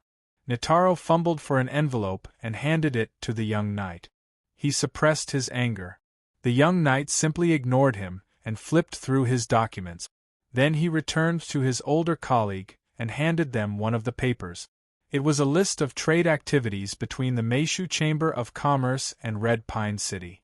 It accurately recorded the categories and quantities of goods sent by the Chamber of Commerce to Red Pine City. On the appendix, there was a receipt with Fred's signature and seal. The knights and the mayor of Red Pine City finally confirmed that Mitaro was the person in charge of the Meishu Chamber of Commerce in King's Landing. What makes you think I will meet you? Fred, who had finally checked the list, handed it to a knight standing in front of him. He sat on a velvet-upholstered armchair and looked askance at Mitaro. Especially when I already know that you have a cooperative relationship with the Chamber of Commerce, and that one of my vassals has taken the blame for the unscrupulous conduct of the Chamber of Commerce. Are you here to seek fame? Mitaro's gaze swept across the knights present, and finally landed on Fred. He sat in the corner of the parlor, to the left and behind the knights, as if he was only willing to be a bystander. When Mitaro asked him the question directly, he seemed to be taken aback, but immediately controlled his emotions. Fame is worth a lifetime to fight for. Then you must not wish to see Sir Aegon and his employer, Senjal, face each other in court. He emphasized the words Sir and employer. In the aristocratic system of the cities of Ramsey, nobles could only be the vassals of other nobles. This relationship was maintained by factors such as honor, land, people, power, and obligations. However, there was absolutely no salary involved. That was a method used by merchants to win over subordinate. It could not be exchanged for loyalty, and it was not in line with the dignity of nobles. However, based on Aegon's conduct, he was both Fred's vassal and Senjal's employee. This placed Senjal and Fred in the same position. Mitaro's words were tantamount to a slap in the face. The knights present were all livid, and their hands were on the daggers at their waist. Who gave you the courage to speak like this, to humiliate the mayor of a city to his face? Fred jumped to his feet and shouted. I am only stating a fact that not only you, but also some people, including myself, do not wish to see, Mitaro said, neither servile nor overbearing. Like you, I do not wish for that brat from the Reliance Wind Merchant Guild to be put on trial. Based on my understanding of that guy, in order to get away with his crimes, he'll reveal too many trade secrets. He paused for a moment before continuing. Trade secrets in our eyes may become earth-shattering scandals in the eyes of Ramsey's citizens. It's a stinking scandal. After saying this, he took out a folding knife from his waist that barbers often use to shave customers. This thing is dipped in a special kind of poison. As long as a small cut is made, it can quickly kill a person. Moreover, as soon as blood is seen, the poison on the blade will quickly evaporate, and after a dozen breaths, it will no longer be found. The knights immediately drew their daggers. They shielded Fred behind them and pointed their swords at Mitaro. As a noble, Sir Aegon has certain privileges in the prison. He has a cell with a washroom, and may need a shaving tool on a daily basis. You only need to bring this razor to him. Of course, his shaving skills may not be very good. When he shaves for his former employer, it is entirely possible that he will cut the man's face. Who are you? Fred pushed aside the knights in front of him and strode towards Mitaro. Although the mayor of Red Pine was now old, He was actually a powerful magic swordsman when he was young. He was already holding a shield spell in his hand, ready to activate a force field at any time to block the attack of the Japanese in front of him. Chapter 8:19. I used to be a hairdresser for a period of time. Mitaru smiled and replied to Fred, who was at daggers drawn. The mayor of Red Pine frowned. Then he dismissed the knights so that Mitaru could show off his skills and take care of the beard he had deliberately grown for many years. That doesn't completely convince me. Fred looked at the Japanese merchant in front of him. His eyes were like a chef looking at the chicken breast on his chopping board. I've heard of the barber's reputation, but that's not enough for me to participate in a dishonorable act. Mitaru nodded. The Chamber of Commerce has lost everything. It's like a broken boat with a leak. Senjil is doomed. This means that someone needs to take over his belongings. West Sea Town belongs to Red Pine Town, so I can't interfere. But in King's Landing City and other cities, the Chamber of Commerce still has a huge amount of money in loans and deposit. The barber will give half of that money to our friend. The barber was one of the oldest organizations in King's Landing City. It was said that it could be traced back to Soft Maple City, the ruins of the city covered by King's Landing City. They claimed to have a history of 150 to 300 years. Of course, how long this organization had existed depended on who answered and how drunk that person was. Fred knew about this rumor. He didn't respect him, but he certainly wouldn't treat him as a small character. Give me your razor and then you can leave the Red Pine Inn. He thought for a while and finally decided. Half an hourglass later, Mitaru returned to the street. He was wearing a short hunting coat with his sleeves rolled up. His forehead was covered with large beads of sweat. In the Red Pine Inn, Fred's black chin had been shaved clean and he was using a hot towel. When the Japanese merchant turned 2 streets in his palanquin, another group of people came to visit the Red Pine Inn. The leader was none other than the mayor of Greenwood City, who was on good terms with Fred. Green led the people through the corridors and alleys. The housekeeper in the inn didn't dare to stop them. He went directly to the living room and pressed the password of the mechanical spring lock. He pushed open the leather-wrapped oak door and walked to Fred, who was sitting on the sofa. "You're here?" Fred asked. "It's not just me. You should know." Green stepped aside to reveal the visitor behind him. "Mr. Brock is also interested in the barber's movements. They asked me to deliver a brand new set of personal cleaning products to Aegon, and also to deliver a message." Fred removed the towel from his face and stroked his chin. "As you expected, they're interested in Sangar." "Maybe." Brock lifted his hood. Because he was wearing the spell amplification device on his face, his voice was always dull and suffocating. "But this is just a smokescreen. I'm sure they have other intentions. What should I do?" Mayor Hong Song sat up straight and looked at the desert elf who was sitting on the sofa opposite him. Brock snapped his fingers, and the surrounding air seemed to explode with a bang sound. Everyone present felt a slight tinnitus. However, the desert elf's voice, which was as soft as a mosquito's, was accurately transmitted into Fred's mind. "Just do as they say, I know." Fred sighed. "I'll leave Aegon's matter to you. This matter was completely due to the barber bribing one of my servants. Only then was he able to complete the task. It has nothing to do with you, me, or Red Pine City." As he spoke, Mayor Hong Song picked up a silver bell on the coffee table in front of him. With a pleasant tinkling sound, the door of the reception room was opened again. The butler carried a tray with a brand new bone china tea set on it. Freshly brewed pine needle milk tea was in the teapot. This was the best product for the nobles of Red Pine City. The guests sat in the host's seat and began to enjoy the tea. After about an hourglass, they ended their chat. Green took the initiative to get up and leave the Red Pine Hotel with Blatch. At the same time, outside an alley in the westernmost part of King's Landing City, the rhythmic sound of horse hooves could be heard on the gravel road. Two Japanese jailers guarding the prison gate leaned on their rifles and looked in the direction of the sound. "Someone's here to visit again." Seeing a rider galloping over on a maroon horse with an ornament of the Ramsey noble family, one of the jailers said to his companion, "Let's split it 50-50. How about that?" The jailers gave him a subtle gesture, which meant no problem. Not long after, the rider arrived in front of the prison gate and quickly jumped down from the saddle. "I'm the servant of the mayor of Red Pine City." The man untied a leather bag from the saddle. It seemed to be filled with a lot of things.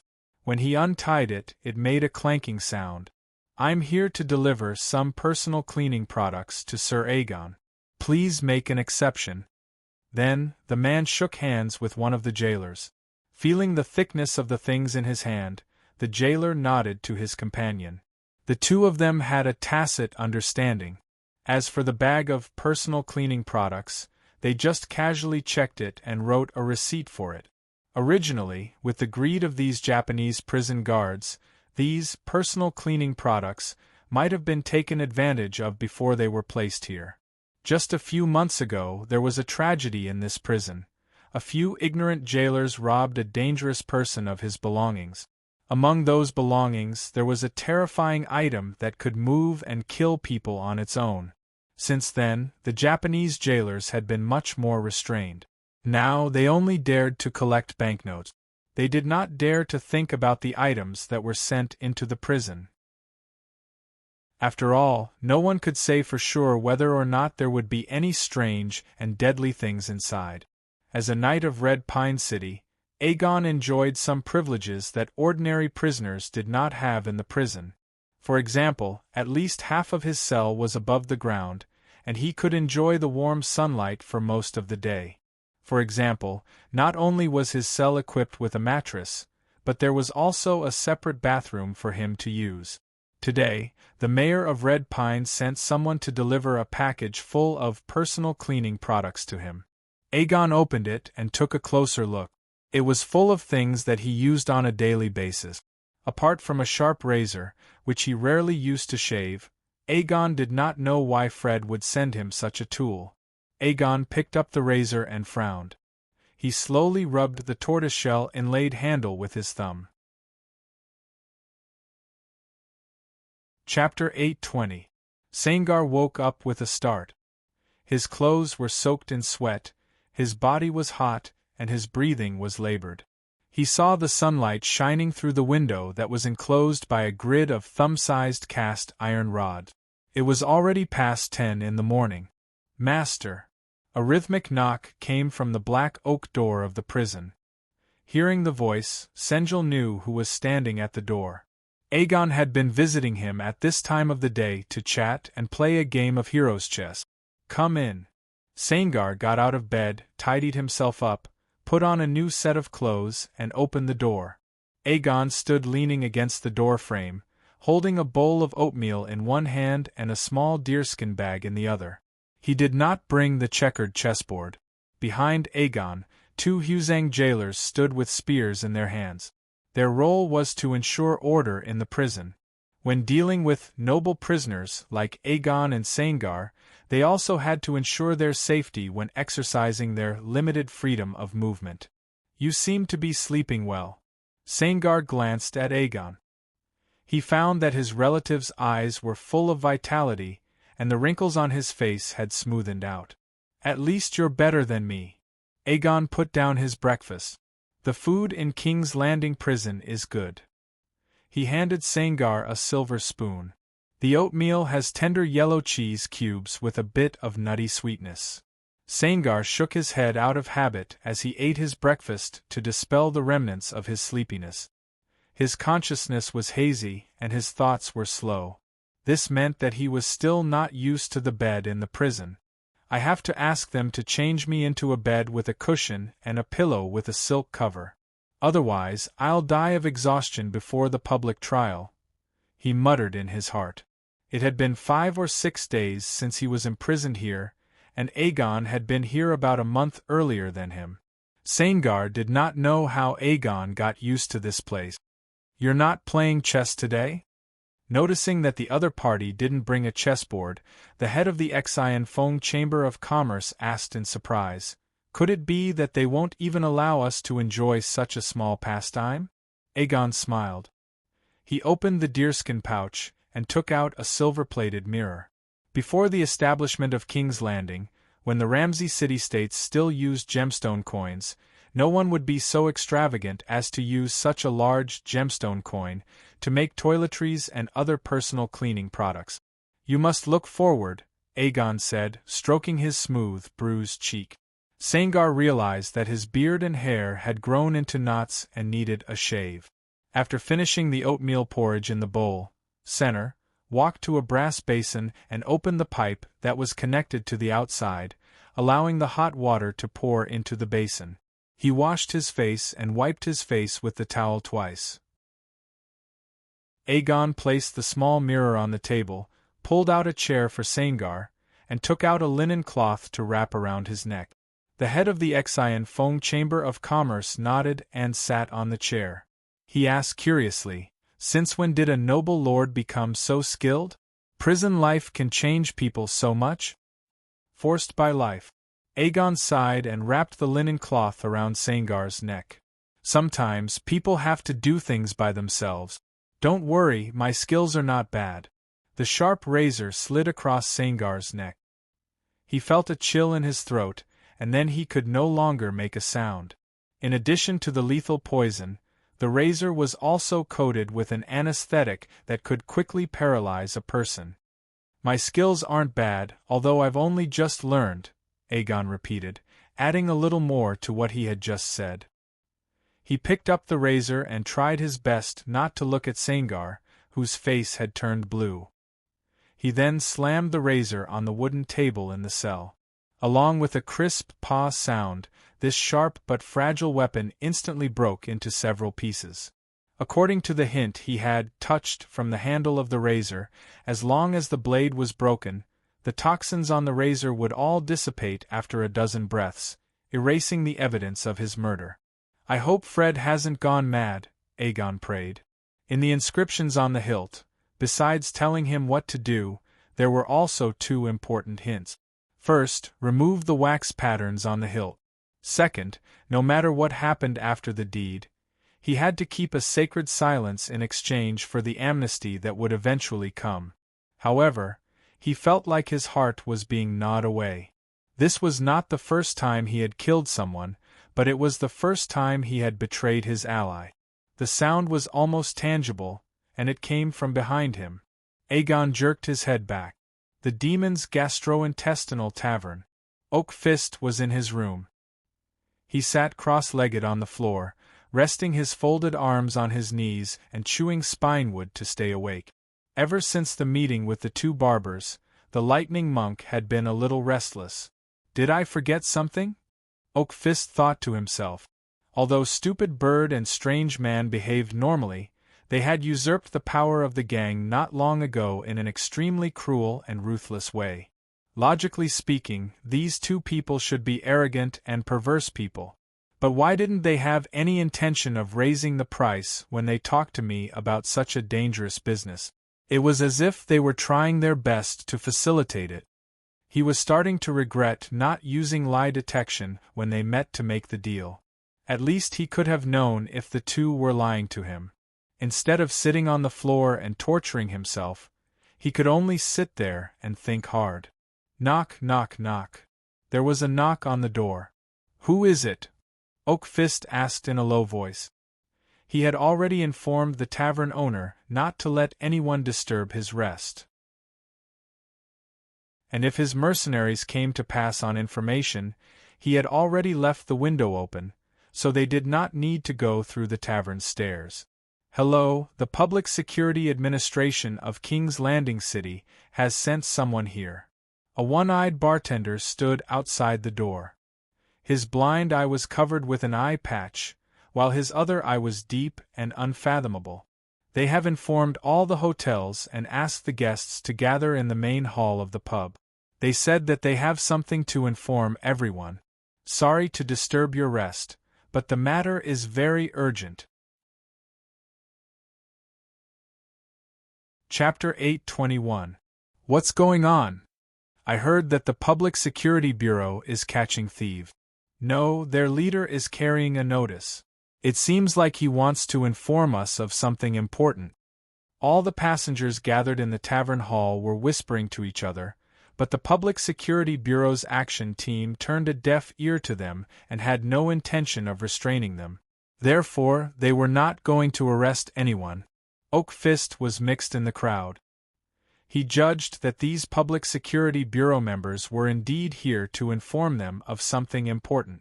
Sure enough, when all the passengers had arrived, the squad leader of the operation team and the tavern owner, Gree, confirmed their arrival and then took out the notice that was tucked under his armpit.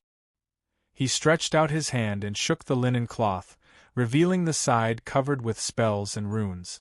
Oak Fist immediately sensed that it was definitely a spell scroll made by a high-level spellcaster. A sense of crisis arose spontaneously. There was a crackling sound in the air. Some of the passengers were startled, and some even involuntarily grasped the handles of the weapons at their waists and arms, appearing to be anxious. Silence. Like a clap of thunder in a clear sky, the sonorous voice suddenly sounded. Everyone present felt a strong pressure in an instant, forcing them to stand still. Group immobilization spell? Oak Fist thought to himself. Just as the voice sounded, the captain immediately spread the linen cloth on the floor and carefully made sure that the four corners were in a flat state, without any bulges or wrinkles. A light blue light radiated from between the runes and the spell, gradually converging into a cone-shaped light beam. Immediately after, something that looked like a golem appeared in the pillar of light. I'm Snade, the #1 spell consultant of the Scales of Eternal Order. The golem's gem-like eyes flashed, and its metal jaw opened and closed. Today, I've been ordered to do a live broadcast for you. You must open your eyes and watch carefully. After saying this, the two exhaust pipes behind the steampunk Demolic emitted a woo-woo sound, and smoke began to rise. As he chanted an incantation rhythmically, the smoke in the light pillar gradually revealed a brand new light and shadow. O God of virtual games! Oak Fist couldn't help but mutter a gnomish prayer that he shouldn't have uttered here due to his shock at the sight before him. Fortunately, most of the people in the tavern were just as shocked as he was, so they didn't hear the lightning monk's words clearly. At the same time, they didn't recognize his identity. Within the smoke, the entire view of Junlin City was projected. All the spectators felt as if they were in the clouds. The electric monk carefully distinguished the grounds covered in limestone rubble. He only saw grass, stables, farmland, and a few low stone walls. The purple thistle flowers added a bit of beauty to the green grass nursery. The most advanced labor camp in King's Landing City. Oak Fist recognized this place. Previously, in order to help Numan, who was a pirate of Joms, a grave robber, and a secret agent of the Scale of Perpetual Order, he had been here before. Beneath the building, which looked like a farmhouse, was a hidden dungeon. Moreover, the others might not know, but Oak Fist, who had been planning a series of actions for the past 2 days, knew very well what was happening or had already happened. Calculating the time, the head of the Tradewind Merchant Guild, Sangar, should have died under the barber's razor by now. Although the person who wielded the razor was actually the illegitimate son of the mayor of Red Pine, Sir Aegon. At this moment, the scene in the smoke changed again. The spectators seemed to have suddenly fallen from a high altitude. Some of them even cried out in shock. When the scene stabilized again, everyone had already followed the magical eyeball into the ceiling of the labor camp and into the empty and gloomy dungeon. This place had become a kingdom of blood. How could this be? Oak Fist's eyes widened. In the dungeon, the Japanese prison guards who acted as guards scattered in all directions. There was a monster that looked very much like a spider sprite, the lower body of a giant spider, but the upper body of a human, chasing after them. If he had been any slower, he would have been caught by the monster. Then, the monster would raise its head, reveal a strange big mouth on its neck, and swallow the victim into its stomach. As the monster continued to swallow, it seemed to become more and more powerful. At first, it could only run in the corridor. Gradually, the spider sprite ran freely on the walls and ceilings. In the end, the monster began to use some spells. With a wave of its hand, it could spread a large amount of thick black fog that couldn't be dispersed. Once the Japanese prison guards were shrouded in the black fog, they would become headless flies and even crash into the monster's arms. This monster is a monster. While the spectators in the tavern were watching this horror broadcast attentively, the sonorous voice of the steampunk Demolic suddenly sounded as a narrator. It's the remnant of the monsters that ravaged the Ramsey continent 12 years ago. However, 1/3 of an hourglass ago, it was still an ordinary Ramsey human. At that time, his name was Saingar, the master of the Chamber of Commerce, and also one of the defendants scheduled for our public trial. Snyder's words resounded in Oak Fist's heart like a bell. This is bad. The lightning monk immediately realized that his previous plan had been exposed. He hired the barber to assassinate Saingar to divert the attention of the scale of perpetual order and create an opportunity for himself to rescue or kill the dwarf investigator. However, his plan was used by the other party. Since some people can't wait, then we'll follow your wishes and bring forward this public trial. Hearing this, Oak Fist couldn't stay any longer. His palms were tightly clenched, and his nails dug into his palms. I have to escape from the devil's stomach. I have to kill Ablenstadt immediately. Otherwise, I'll really fall into the devil's stomach this time. Slowly, the lightning monk moved slightly and squeezed his body into the crowd behind him. He silently chanted an incantation to worship the god in his heart, calling the divine existence to open its perception and cooperate with his thoughts to release the divine spell. However, just as the divine spell was about to teleport him away, Oak Fist suddenly felt a little strange. It was as if someone suddenly poured a basin of ice water on him after a strenuous exercise. He felt a chill all over his body. Out of nowhere, a humanoid silhouette appeared in the Demon's Stomach Tavern. It was shrouded in a faint halo and looked like a holy petitioner. However, it was the exact opposite. It was a spirit extinguisher that could temporarily block out divine power. Chapter 8:22. Regardless of whether it was wearing a robe or revealing its loose and smooth, gelatinous muscles, its green and burning gaze always penetrated the shroud and illuminated the face that resembled a human but was somewhere between reality and illusion. Dark emblems floated around its body, and the characters that did not need to be supported displayed its heartfelt curse toward all living creatures and the divine. They were quenchers. They were invisible creatures that represented viciousness and the night. They despised all living creatures and the light that nurtured them. But the real source of their hatred was their hatred toward those who served the god. If possible, quenchers did not mind killing those high and mighty gods, although it was obvious that it was not easy for them to do so. However, even if they could not directly affect the gods, they did have the ability to break the connection between the gods and their followers.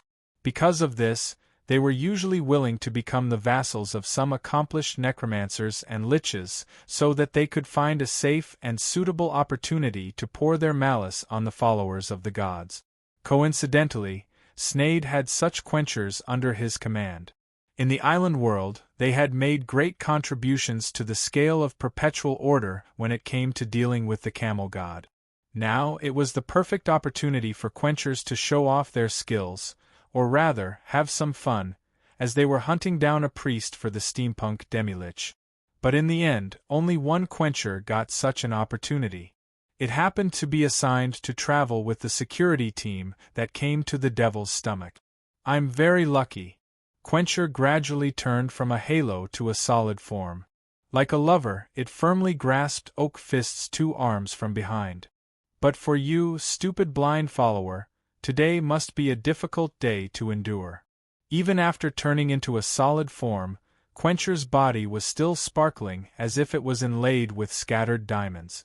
But all the guests in the tavern hall did not feel the slightest sense of beauty. Instead, they felt a chill in their hearts. Seeing this, the captain of the security team hurriedly gestured, and the team members behind him instantly swarmed forward. In order to complete this mission, the security team that went to various public places in King's Landing City for the public trial broadcast all carried a special ebony shackle. Snade had personally engraved 3 sets of magic circles on the shackle, which had the effect of sturdy spell, gravity spell, and weak magic soul pot. The first 2 would be used on the shackled lightning monk to prevent him from escaping, while the weak magic soul pot was prepared for Quencher to prevent the lightning monk from contacting the god of virtual games, Stim. It could be said that with Oak Fist's ability, he would not be able to escape with this shackle. Therefore, when the lightning monk saw the hunters walking towards him, he immediately resisted with all his might, trying to break free from Spirit Extinguisher, who was gripping his arm tightly. The gravel floor was covered with a layer of blood, and the broken limbs of the Japanese jailers were scattered among the blood. It was as if the last piece of the puzzle had been added to the eerie puzzle. Sengur, who had completely transformed into a spider-human, wandered around with waning interest. Its 8 muscular limbs brought it deeper and deeper into the dungeon. Soul Search has come back to life. A cold voice suddenly sounded. Sengar's head jerked back and saw a strong orc holding a long sword leaning against the wall, looking at him casually. This is not a good sign. Sengar's eyes widened. Honorable Calamity General, Dog Tamer.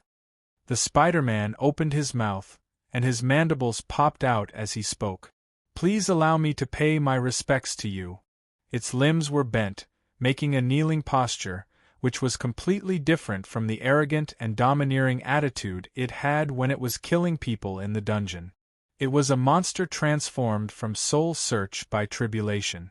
The razor used to kill Sengel was infused with deadly toxins and anesthetics, as well as a soul split from Soul Search's spirit. This was her specialty. Soul Search was a powerful soul sorcerer. She could feed on the souls of other creatures, and at the same time feed them back.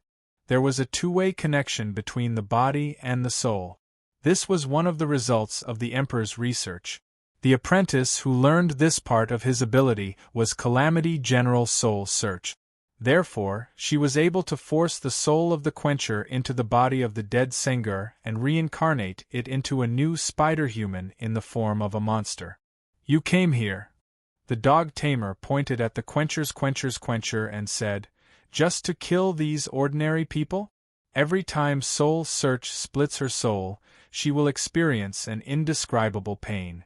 I don't see any reason why she created you just to carry out a massacre. Of course not. As if enraged by the Dog Tamer's frivolous words, the Spider-Man Sinjar hissed angrily. However, perhaps because it realized the identity of the Dog Tamer, it immediately shut its mouth and pretended to be submissive. My creator, the Honorable Tribulation General Soul Search, left me instructions. It stretched out a finger with a sharp claw and touched its temple. However, without enough killing, I can't become mature enough to make the reborn body fit the mutated soul. Now, Lady Soul Search's instructions have been clearly presented. I won't let her down. Someone made a deal with the newly resurrected Soul Search to let her kill Sengur, your predecessor. The Dog Tamer stood up straight. He stepped on the sticky pool of blood and walked step by step toward the spider-human Sengur. As he walked, the blazing flames immediately licked the blood off the soles of his feet, leaving no trace of filth. That person actually just wanted to create a diversion, but in the end, she wanted to be more thorough with the soul-searching. She wanted to kill the midget investigator directly. How did you know? The dwarf investigator is called Ablenstadt. His father is called Darport. He was also a dwarf investigator when he was alive. The Dog Tamer suddenly had a skull-shaped artifact in his empty hand. We know each other. Daraport's skull. The spider-human Sengur was shocked. It recognized the artifact. You know him too? The dog tamer raised the skull. It seems that Soul Search's transformation for you is quite thorough. Loaded with the soul of the spider-human drow, you have become like them, liar. Chapter 8:23. When Soul Search died last time, she shouldn't have had any memories of Daraport's skull at all. Even if she was saved by foolish opinion and the leopard man, those two generals didn't know anything about this dwarf skull. Only the dog tamer, Shurgu, the earth god, and the emperor himself knew about this illusion magic artifact, and only the dog tamer and the emperor could recognize it at a glance. If the spider-humanoid Sengur could recognize Daraport's skull, then it must have some of the emperor's memories. In other words, Soul Search, who created this monster, wasn't Soul Search at all, or rather, it wasn't completely Soul Search, but the emperor himself who had been resurrected with the help of Soul Search's soul magic and had returned to the world of Ramsey. This would also explain why the spies of the Scales of Eternity Chamber of Commerce were sent out in full force to investigate and search the souls of the barbers, but they didn't find any trace of the bloodthirsty leopard man. On the day of the Emperor's resurrection 12 years ago, he had successfully escaped from the seal of the dwarf god, Garl Dazzlinggold, by absorbing all the life force of the incarnation of the Calamity General who had saved him. Presumably, the leopard man had become a skeleton in a grave. It really is the Emperor's style of doing things, the dog tamer thought to himself. As a former general, he knew the other generals and emperors better than anyone else. He knew that Soul Search wasn't actually Soul Search at all. She was actually another general's wife, the wife that the Emperor had chosen for himself. In order to resurrect himself, he didn't hesitate to kill his wife. Sengur was shocked when he saw the dog tamer walking towards him with a gloomy face and an evil smile. The spider humanoid nervously curled up its limbs. It had made up its mind that as soon as the other party made the slightest move, it would immediately counterattack and run for its life. As a growth-type monster created by Soul Search, no, it should be said that the Emperor tore apart its soul and created it. As it continued to kill, its soul became more and more compatible with its current body, and Sengur recalled more and more of the Emperor's memories. This included the strange behavior of the dog tamer in the great battle 12 years ago. This Calamity General is very likely an enemy, the spider humanoid thought vigilantly. It reached its hand behind its back and clenched a long spike that had just grown out of its back. The spike was soaked with the poison it had secreted. However, when he was about 10 steps away from Chongur, the dog trainer stopped. Lava Lake Technique. The dog tamer chanted a simple incantation, and the bluestone floor beneath the Spider-Man's feet suddenly burst open. Blazing orange lava instantly gushed out from the crack. Sengur cried out in alarm. His 8 limbs dug into the walls of the dungeon, trying to use the recoil to quickly retreat. However, 2 chains suddenly stretched out from the lava lake that had suddenly formed under its feet and pierced through the bulging spider body behind it. It was like using a blowtorch to clean the bristles of a pig before cooking. When the scorching flames licked through, the spider humanoid's hair was all burned to ashes. The weapon in its hand also turned into a pile of ash. You have to speak the truth. The dog trainer's voice suddenly appeared behind it. This former Calamity General had already teleported to the spider humanoid's back and was holding Daraport's skull against Sengur's head. First, there was the dazzling light. The colorful light began to spread across the spider humanoid's retina, and the 4 pairs of compound eyes on its face became dull.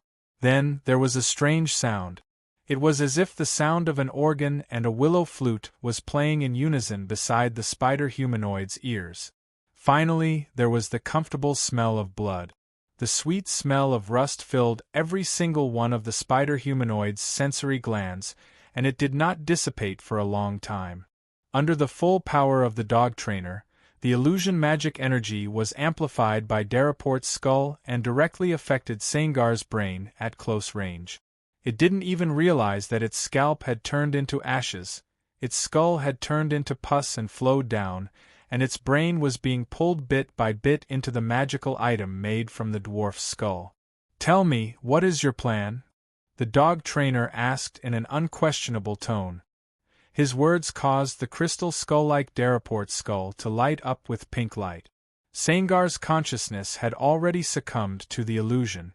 The Emperor only wants to ally with the dwarf god. He has reviewed his previous 2 failures. Because the dwarf was a factor in each of his failures, he urgently needs to resolve this unfavorable situation. Stim's core desire is to become the only god in this plane. He has been preparing for this for a long time, and he has promoted dozens of lightning monks from the Ramsey humans to serve him. This god has already made preparations to overthrow all the existing gods from the Ramsey continent and Dwarf Island. Not only the human gods, but the dwarf gods will also become his opponent. It can be inferred that in order to achieve his ambition, he will bear the pressure from the entire plane. In times like these, Stim needs a powerful ally who won't affect him. The Emperor's goal has never been the Ramsey plane. As the creator of my race, his plan. In the taverns of King's Landing, the live broadcast of the public trial stopped at the same time. It was as if the signal transmitted through the spell had been disturbed by something. The layer of smoke lingering in the light pillar suddenly shattered into pieces. After a while, the smoke returned to normal, and the scene in the dungeon was revealed again. At this moment, all the tourists who came to King's Landing, as well as other people who made a living in this city, held their breath. The sudden news made everyone feel as if someone had grabbed their throats and made it hard for them to breathe. That god named Stim is actually provoking all the other gods. He wants to start a war of gods in this plane. Stim is actually betraying the great Garl Dazzling. He wants to expel the beliefs of the other dwarf gods in this plane. Stim dares to cooperate with the Emperor. They may have already made other evil plans. That dwarf god is crazy. He wants to drag this world into the abyss of destruction together with the Emperor. At the same time, many speculations with the characteristics of conspiracy theories appeared in the hearts of many people. Many people, because of the waves in their hearts, even ignored the scene in the live broadcast, where the orc-like dog tamer turned into a spider, Sangar. However, they all had a similar idea. Stim had become the public enemy of the Ramsey plane. Chapter 824. The sedan stopped abruptly. Pu-Wu waited for the sedan bearers to open the door, but it seemed that he would not be able to do so even after the peak hour. The leader of the sedan bearers knocked on the outer wall of the luxurious sedan. "You're here," the other party shouted rudely. "How rude." Pu-Wu stepped out of the sedan and grabbed his hat and cane. The leader of the sedan bearers immediately shook the reins and rode the other four-legged centaur sedan bearers into the night. The centaur cursed silently at the man, then turned around and looked up at Video Game Paradise in the Canish Zen Garden. Veterans called Video Game Paradise Nerd's new home. It was located at the end of Bronze Man Street in the Guild District, in other words, in the Canish Zen Garden, and adjacent to the Big Gym. Considering its internal business, the location was somewhat ironic. 7 hours before the peak hour every day, Video Game Paradise would welcome a brilliant sunrise. The light would shine on the Corinthian stone pillars erected in front of the building. An audacious newspaper once compared it to a diamond ring on the hand of a starving beggar. Considering its business situation in Sigil City, this analogy couldn't be more appropriate.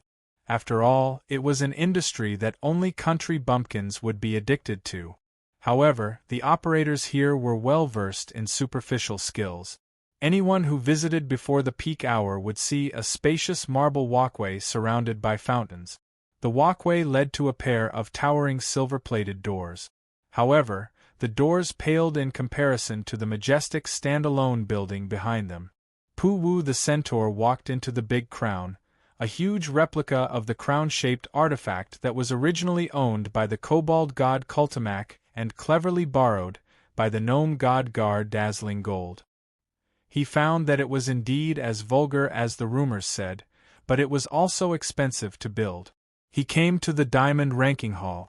The walls and floor here were scarlet as blood, symbolizing the intense competition and trials that the virtual game players in this segment would experience. A large number of leaves made of pressed gold foil were embellished, symbolizing that only by spending money could one quickly break through this segment. The hall's ceiling was inlaid with countless small gems, from which the hall's name was said to come, shining under the light of a large chandelier. However, the flame on the chandelier flickered like a candle in the wind, and the hall was bitterly cold. There was no sign of life here, completely different from the usual bustling scene of country bumpkins. The only sound was Pooh Woo's footsteps on the marble floor. A broken window solved the mystery of the source of the cold wind. The managers of the virtual game operations here were notorious for their bad tempers and all kinds of tricks. Could it be that they were the ones who did it? Or was there some other reason? His heartbeat was booming in his ears. Look, there seems to be a pair of boots behind the curtain? Pooh Woo raised his hand to cover his eyes. Light and shadow flickered. In order to dispel the doubts in his heart, he walked over and opened the curtains. A corpse lay in the dark. The half-goat bent down and touched it. There was still some body temperature, but this guy was definitely dead, so he sprinkled a pinch of corpse-dissolving powder. The corpse's gray trousers had white stripes on one side, and its jacket was of the same style. A tall white feather hat was placed on the floor not far away. His attire showed that he was a messenger who ran around the streets of Sigil City. Taking advantage of the fact that the corpse-dissolving powder had not completely corroded the corpse, Pooh Woo took one last look at the corpse. The man had a young face, but his actual age was probably much older than this face. His beard was shaved clean, and his expression was calm. There was a hole in one side of his head, and there was a black, wet stain on the ground. Where was his mailbox? With doubts in his mind, Pooh Woo left the corpse behind the curtains, which had already turned into a pool of mucus. He lifted his cane, twisted it hard, and pulled out a sharp, poisoned sword that was a few inches long. He walked towards a tall corridor, where two hooded statues holding scepters stood guard on both sides. He stopped in between the ancient statues, took a deep breath, and glanced at a string of mysterious characters carved on the porch. Then, he pushed the door open and entered. This was an audience room. There was a circular staircase on both sides, which was spacious enough for 10 people to walk side by side. The staircase led to a high platform that stretched from left to right. When a diamond player was promoted to a higher level, a small ceremony would be held. At that time, a young girl holding a basket of flowers would walk up to the platform and scatter flowers to celebrate the promotion. There was a chair in the middle of the audience room. It was placed on the platform that was one arm above the ground. The kneeling cushions on the opposite side were specially used by members of the king's faction to serve the monarch. The room was brightly lit, but the source of the light was unknown. A man sat on the steps to Pooh Woo's right. He was in his early 60s. His hair was silver gray, and his beard was neat with a few strands of black hair. His chin was quite thick, but it was of moderate size. His cheekbones were as if they had been carved by a knife. His skin was tanned from the sun, and there were deep wrinkles at the corners of his mouth and eyes. He was wearing a dark red uniform. On the left side of his chest was a silver badge with the pattern of a broken statue.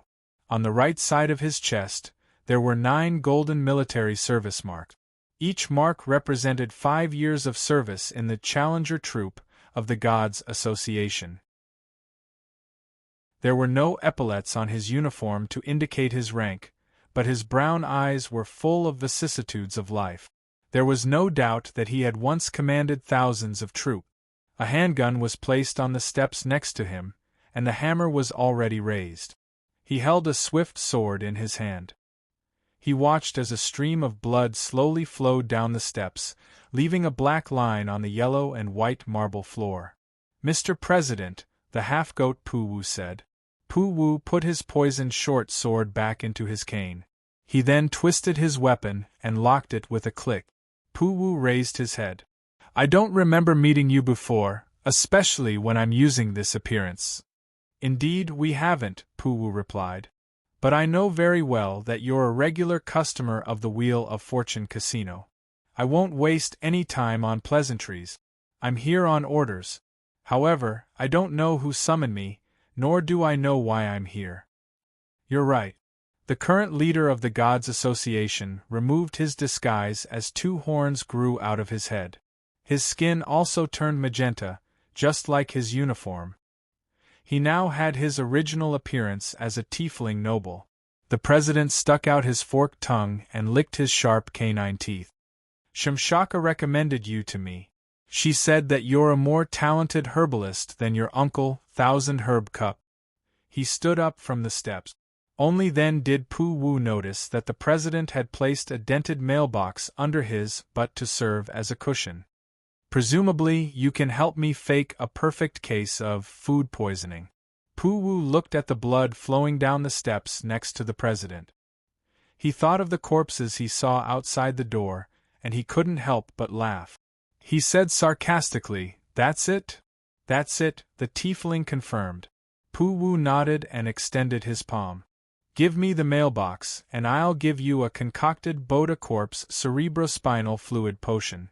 Pour a little into the mouths of those dead players, and they'll come back to life in half an hourglass. Trust me, there's no other way to make those who were killed by firearms or weapons mutate after eating this unclean food. It's more like food poisoning." Chapter 825. Stim was a little frantic. He seemed to be a little far away from Timor recently, but at the same time, he was favored by Benpasha. This might have something to do with him casually adjusting the drop rate of items in the virtual game. Damn the twin of destiny. Sitting on the throne in the temple, Stim's face was so long that it was about to fall to the ground. "Do you really want to catch me and drag me to my death?" He had just received the news that the business he had bought with great difficulty in Sigil City had suddenly broken out in a large-scale food poisoning incident. The group of country bumpkin customers who had just begun to indulge in virtual games had all turned into Boda corpses. In order to build the video game paradise, he had spent most of the divine power he had accumulated over the years to bribe the boss of the Wheel of Fortune, who was said to control most of the smuggling channels in Sigil City. That was the judge of Yugros named Lady Shemashaka. What he had to do was actually very simple, which was to smuggle all kinds of equipment and raw materials from the Ramsey continent to Sigil City so that he could build an ultra-luxurious virtual game experience center in Cage City. However, because it was Sigil City, it was one of the few places in the entire multiverse where the gods could not spread their glory. Therefore, Stim had to pay such a high price. This was actually a shortcut he had specially laid for himself, so that he could rush to become a mid-level divine power in one go after being promoted to a low-level divine power. Originally, if the video game paradise could operate smoothly, then new things like virtual games could be expanded to more dimensions through the powerful dissemination ability of the City of 10,000 Gate.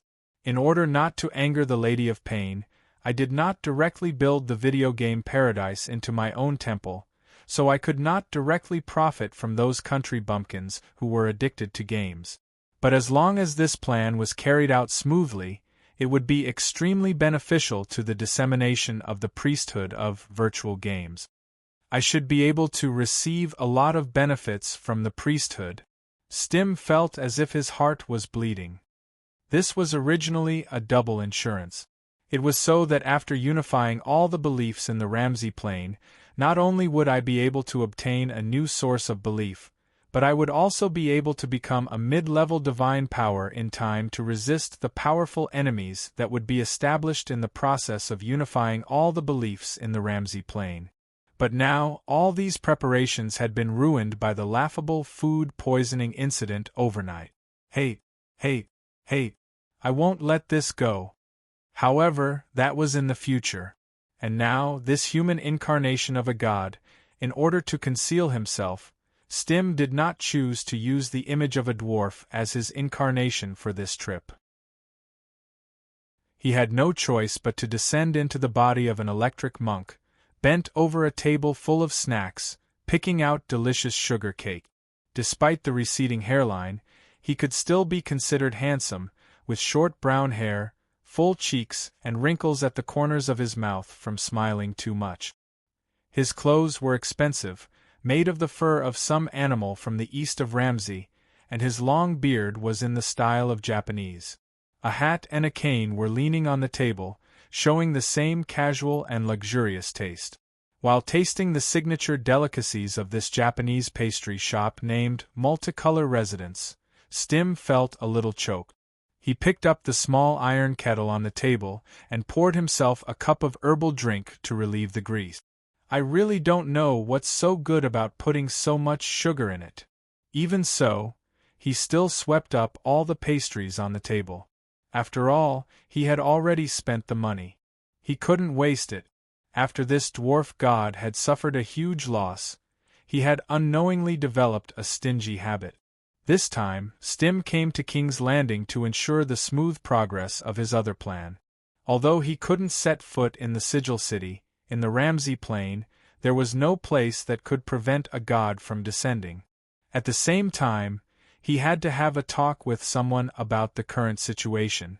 That was why he booked a private room in the pastry shop on the Wozang Commercial Street. You're really punctual. It's probably because of your camp, ha ha ha. Frivolous laughter came into the box through the folding door made of silk and bamboo strip. Then, two people in hooded traveler's robes pushed the door open and walked in. The one who had just spoken was a young man. He lifted the hood on his head and unbuttoned his robe, revealing a colorful shirt inside. The person behind him kept his mouth shut. Even after he sat down, his face was still hidden in the shadow of his hood. Stim's incarnation snapped his fingers. The empty plates on the table were instantly filled with all kinds of fruits and pastries. Under the effect of the powerful illusion, not only did the transformed food look and taste exactly the same as the original food, it was even possible to pick it up and taste it without any problems. I'm used to being punctual. He showed a playful smile and looked at the two people who had just sat down after entering the room. I'm not as unruly as some stupid birds. I'm also not like some barbers who don't even bring a shaver with them. What do you mean? I mean to tell you to shut up. A dull voice suddenly sounded. The mysterious person sitting in the corner of the box raised a finger.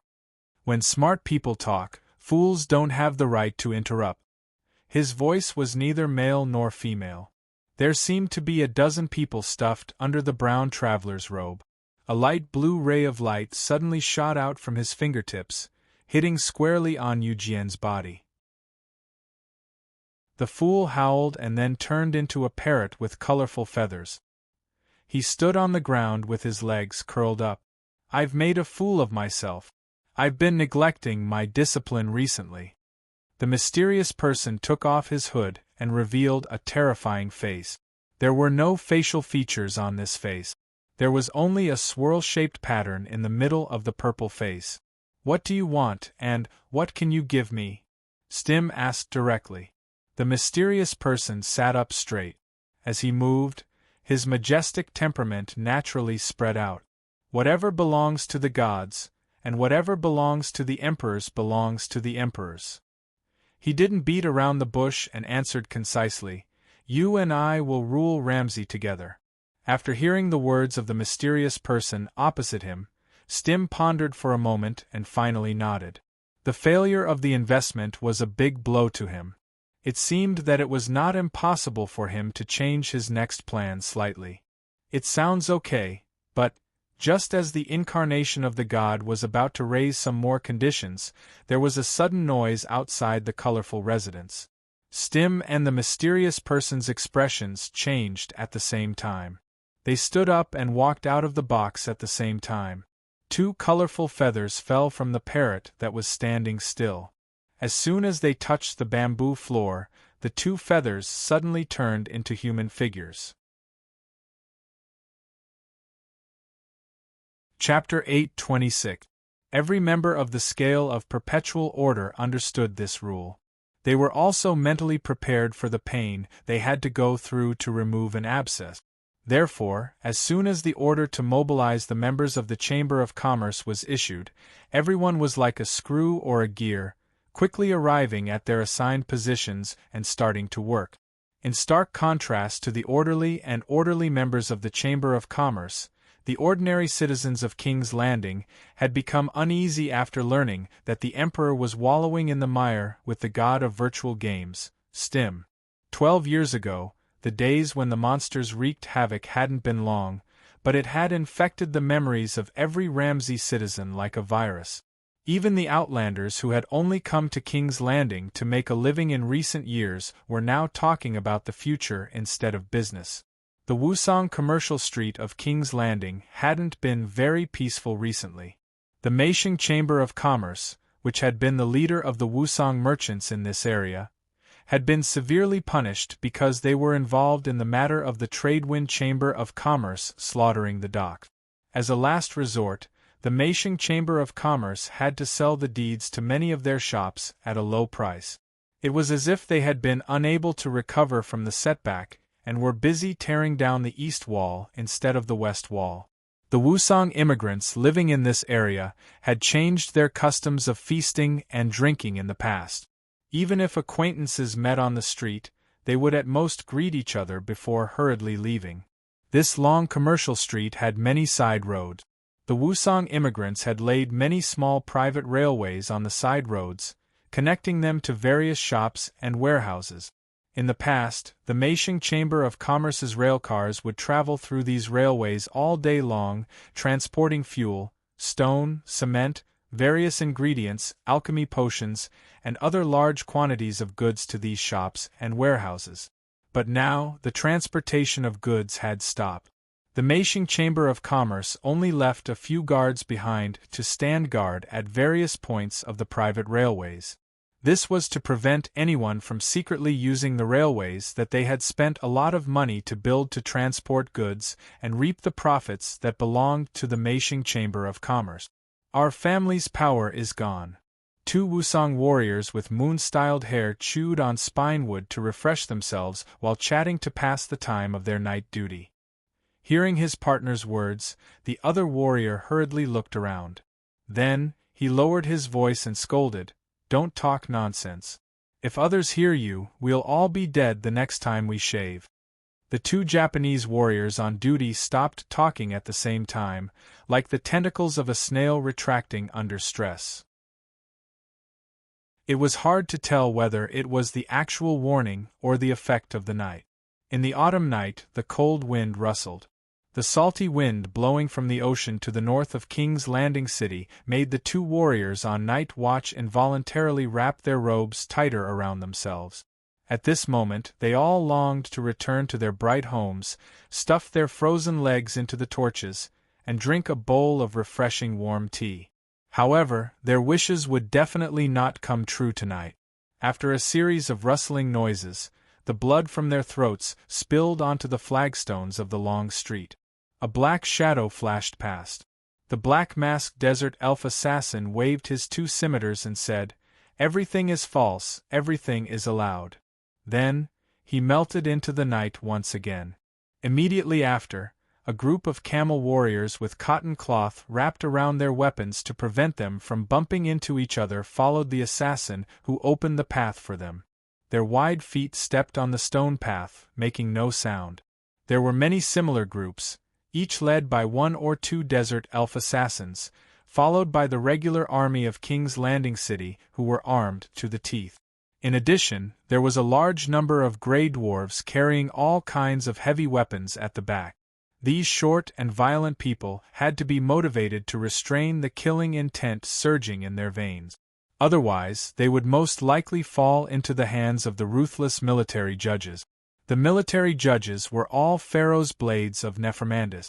Not only would these puppet creatures not listen to anyone's excuses, but they would also not accept any form of bribery. There was no need for that. They did not understand the concept of extrajudicial leniency. Powerful warriors, advanced weapons, and strict discipline formed the main body of the cleanup operation of King's Landing City's Wusong Commercial Street. However, due to the estimation of the mission target's strength, they alone were not enough. Therefore, in the sky, the Eddy kobolds who had just assimilated to the scale of perpetual order a dozen years ago, and the dragonborn kobolds who piloted single-person helicarriers powered by black oil engines were already in position. They were responsible for playing the prelude to the battle. What is that? A few Wusong warriors on duty at the Skyguard pavilion of the Yayoi clan were the first to discover the strange object, descending from the sky. The oval magic bomb that looked like a watermelon flashed due to the activation of the magic runes on its surface, leaving a trail of light behind it as it entered their field of vision. In fact, the Yayoi clan's mansion was not the only place that was bombed that night.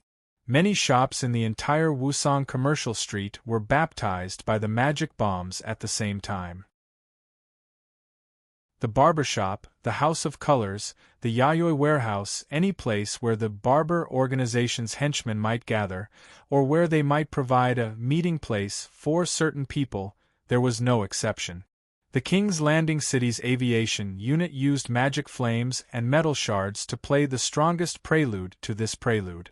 Immediately after, the warriors who had already hidden and marched to the predetermined location also blew the battle horn.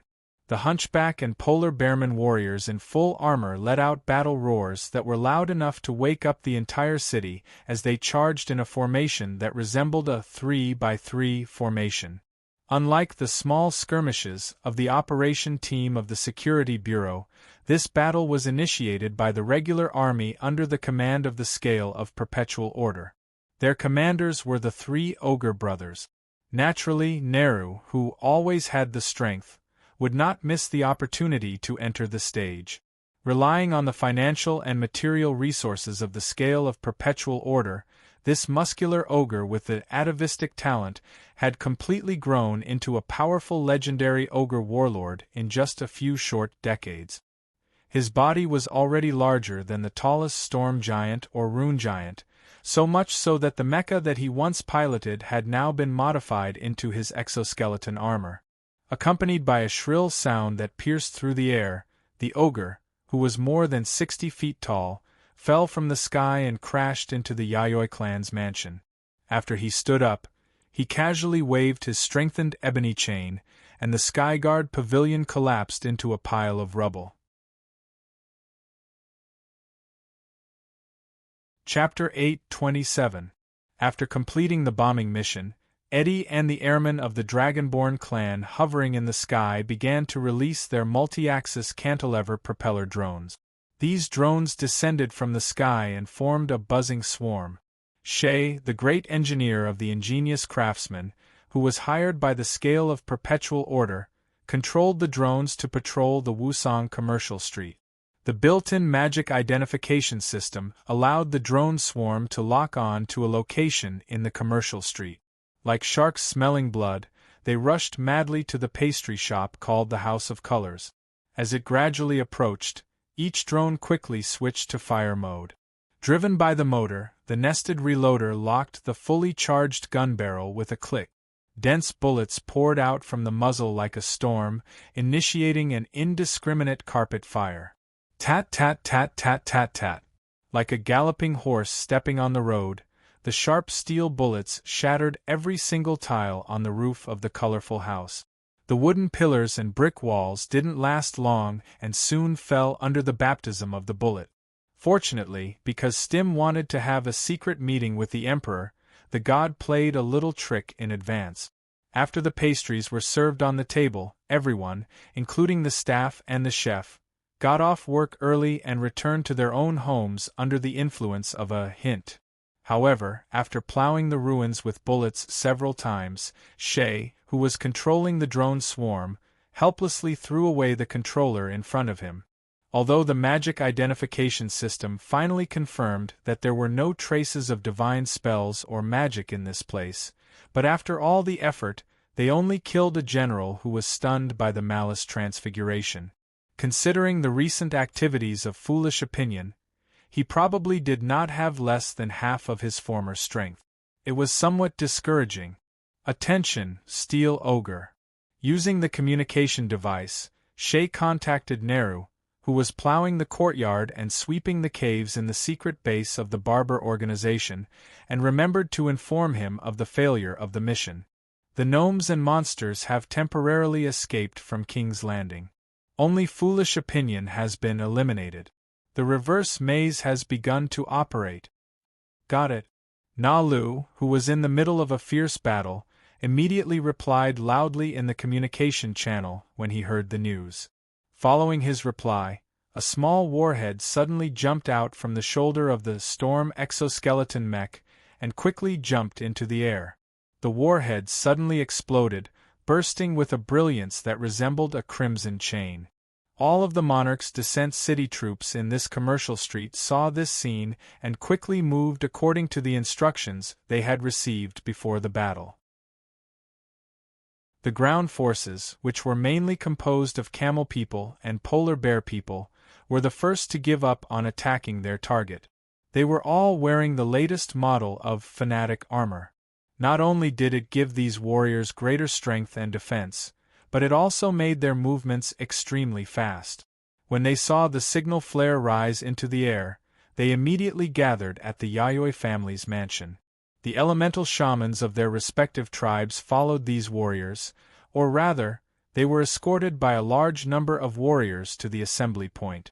As soon as they were in position, the elemental shamans began to cast spells together in the square near the raised Heaven's Guard pavilion. Elemental power began to gather at the summoning of the spellcasters. They first gathered the rubble on the ground together, then broke it down and rebuilt it into a new fortification. When the spell was cast, a fortress with 13 protruding corners took shape. A tall tower stood at each corner of the fortress, and a composite landing pad that looked like a large dish rack rose in the square in the center of the fortress. Like bees returning to their hive, the airborne troops hovering in the air quickly landed. Just as the fortifications were ready and the troops were stationed, a light screen suddenly appeared on the periphery of the Wusong commercial street. 6 large brass totem poles were placed in predetermined positions, the dense runes on them glowing with a deep blood-red light. Under the control of the powerful Demolik, the components of the compound lock were instantly activated. Relying on the cables and coils buried deep underground, they began to greedily absorb the power from the large power plant in the center of the city. Lightning shot out from the top of the 6 brass totem poles and intersected in the sky, making crackling sounds. These lightning bolts were the truss structure of the rising light screen, responsible for converting the electricity into the magic energy needed to operate the lock. This lock was inverted, which meant that it wasn't used to defend against external attacks, but to trap something inside. Based on the arrangement of runes and spells, Snade had set up 3 functions: isolating divine power, weakening soul power, and confining corruption spells. For this, the steampunk Demolik had used 2.5 dozen spirit extinguishers, thousands of top-quality soul prisms, and a large number of obsidian magic beads that were urgently transported from the Ash world.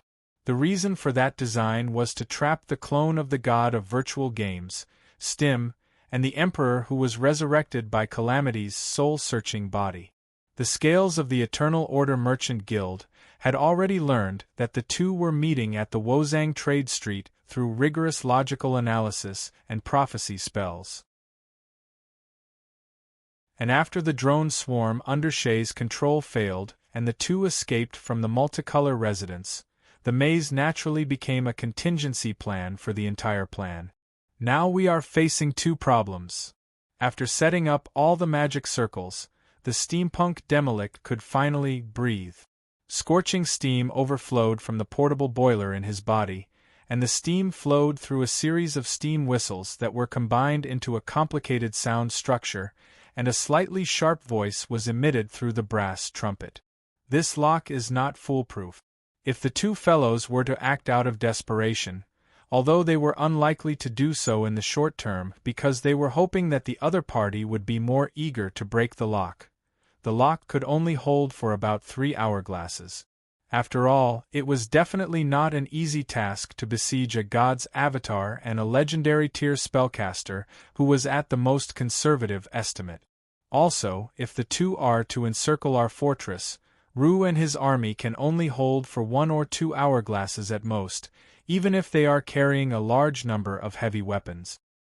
Hearing that, the ogres Brock and Palu were a little worried for their brother, while the paladin Jensen and the desert elf Brock were more optimistic. If Snader's estimation was correct, the Demolika's calculations had never failed, and the only time he had failed was when he was captured by Quest decades ago and was hired by Quest. Then 2 hourglasses plus 3 hourglasses would mean a total of 5 hourglasses of time, which would be enough for the magic lock to last until dawn. And when that time came, all the problems would no longer be a problem, because the sleeping keys would awaken. Chapter 8:28. After a long and deep sleep, a huge creature finally welcomed its own dawn. Under the illumination of the morning sun, Quest finally opened his eyes. Hundreds of pale sand miles north of King's Landing City, the ocean became unruly because it was far away from the great city. The raging waves woke up the megalosaurus that was lying on the surface of the sea. "Why am I here?" When his consciousness returned, Keyes immediately thought of this question. "Shouldn't I be in the Emperor's noble artifact?" Before falling into a deep sleep, he still remembered that he resisted the urge to sleep and presided over the excavation of the Emperor's lair at the protruding promontory. In the end, he found that it was actually an important laboratory of the Emperor, as well as a flying machine that was prepared for interdimensional warfare. Because of the Megalosaurus race's habits, he immediately decided to use the noble artifact, which was mainly made of adamantine, as his temporary lair, in order to have a good dream. However, as the deep sleep continued, Keyes's huge body, which was already far superior to his peers, once again experienced a leap in growth. Although he could not feel hunger because he was in a dream, his body was still honest. His adaptive talent was activated again, and Keyes began to use every inch of his skin that was stuck to the adamantine spaceship to absorb the elements in the noble artifact. Just like when he swallowed copper and iron when he was young, in the process of transforming from a young dragon to a young dragon, Keyes could not help but eat all of the Emperor's hard work. He turned the spaceship, which was made of adamantine in the entire Ramsey plane, into food to fill his stomach. However, Keyes was still very hungry now. Therefore, before he woke up, he was involuntarily sent to the outer sea far away from King's Landing City.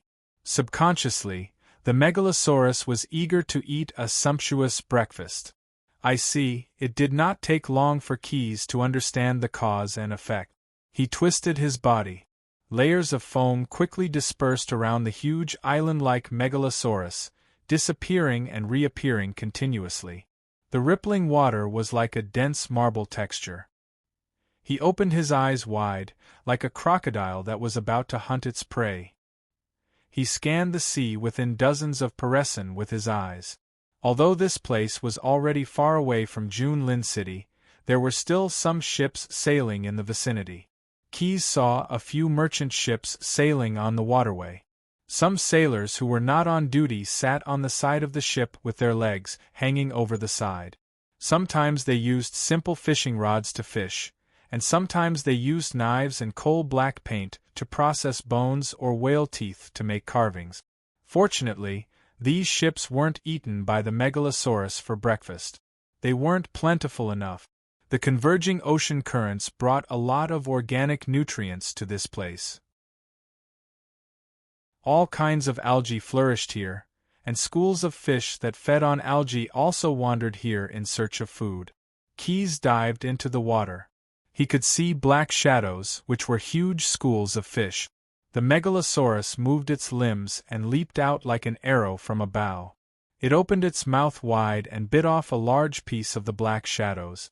Chasing the traces of the school of fish, Keyes happily enjoyed the small dessert before the meal. He was also mentally prepared to welcome the big meal.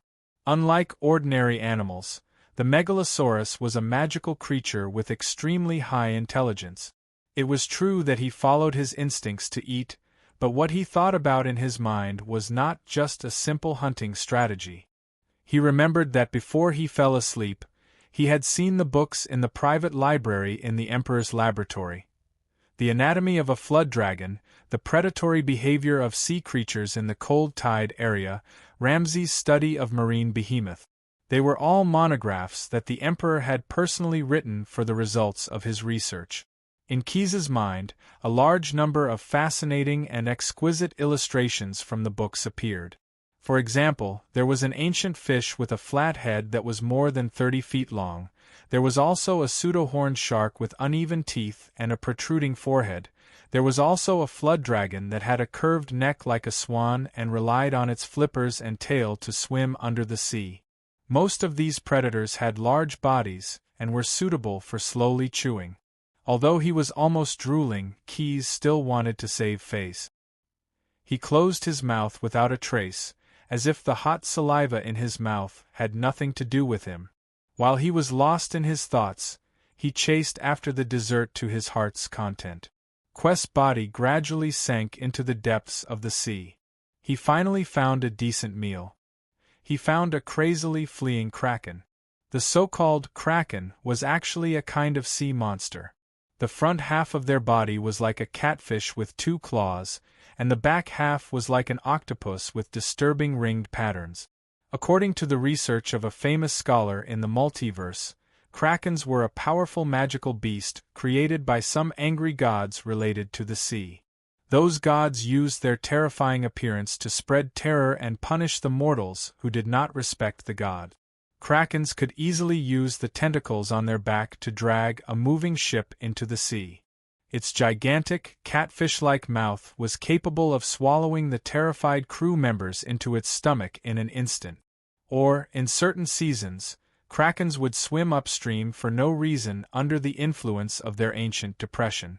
They would follow the river channels that connected to the sea and destroy the villages and towns along the coast one by one. After venting their anger, they would be able to find their inner peace again. As a kind of famous sea monster, they had left behind too many legends about themselves. However, in those stories, krakens were mostly the main characters who committed atrocities. At the very least, they were the main antagonist who suffered from the crusade of many heroes. But now, krakens had only sensed a trace of an ominous aura, and they were frantically running away.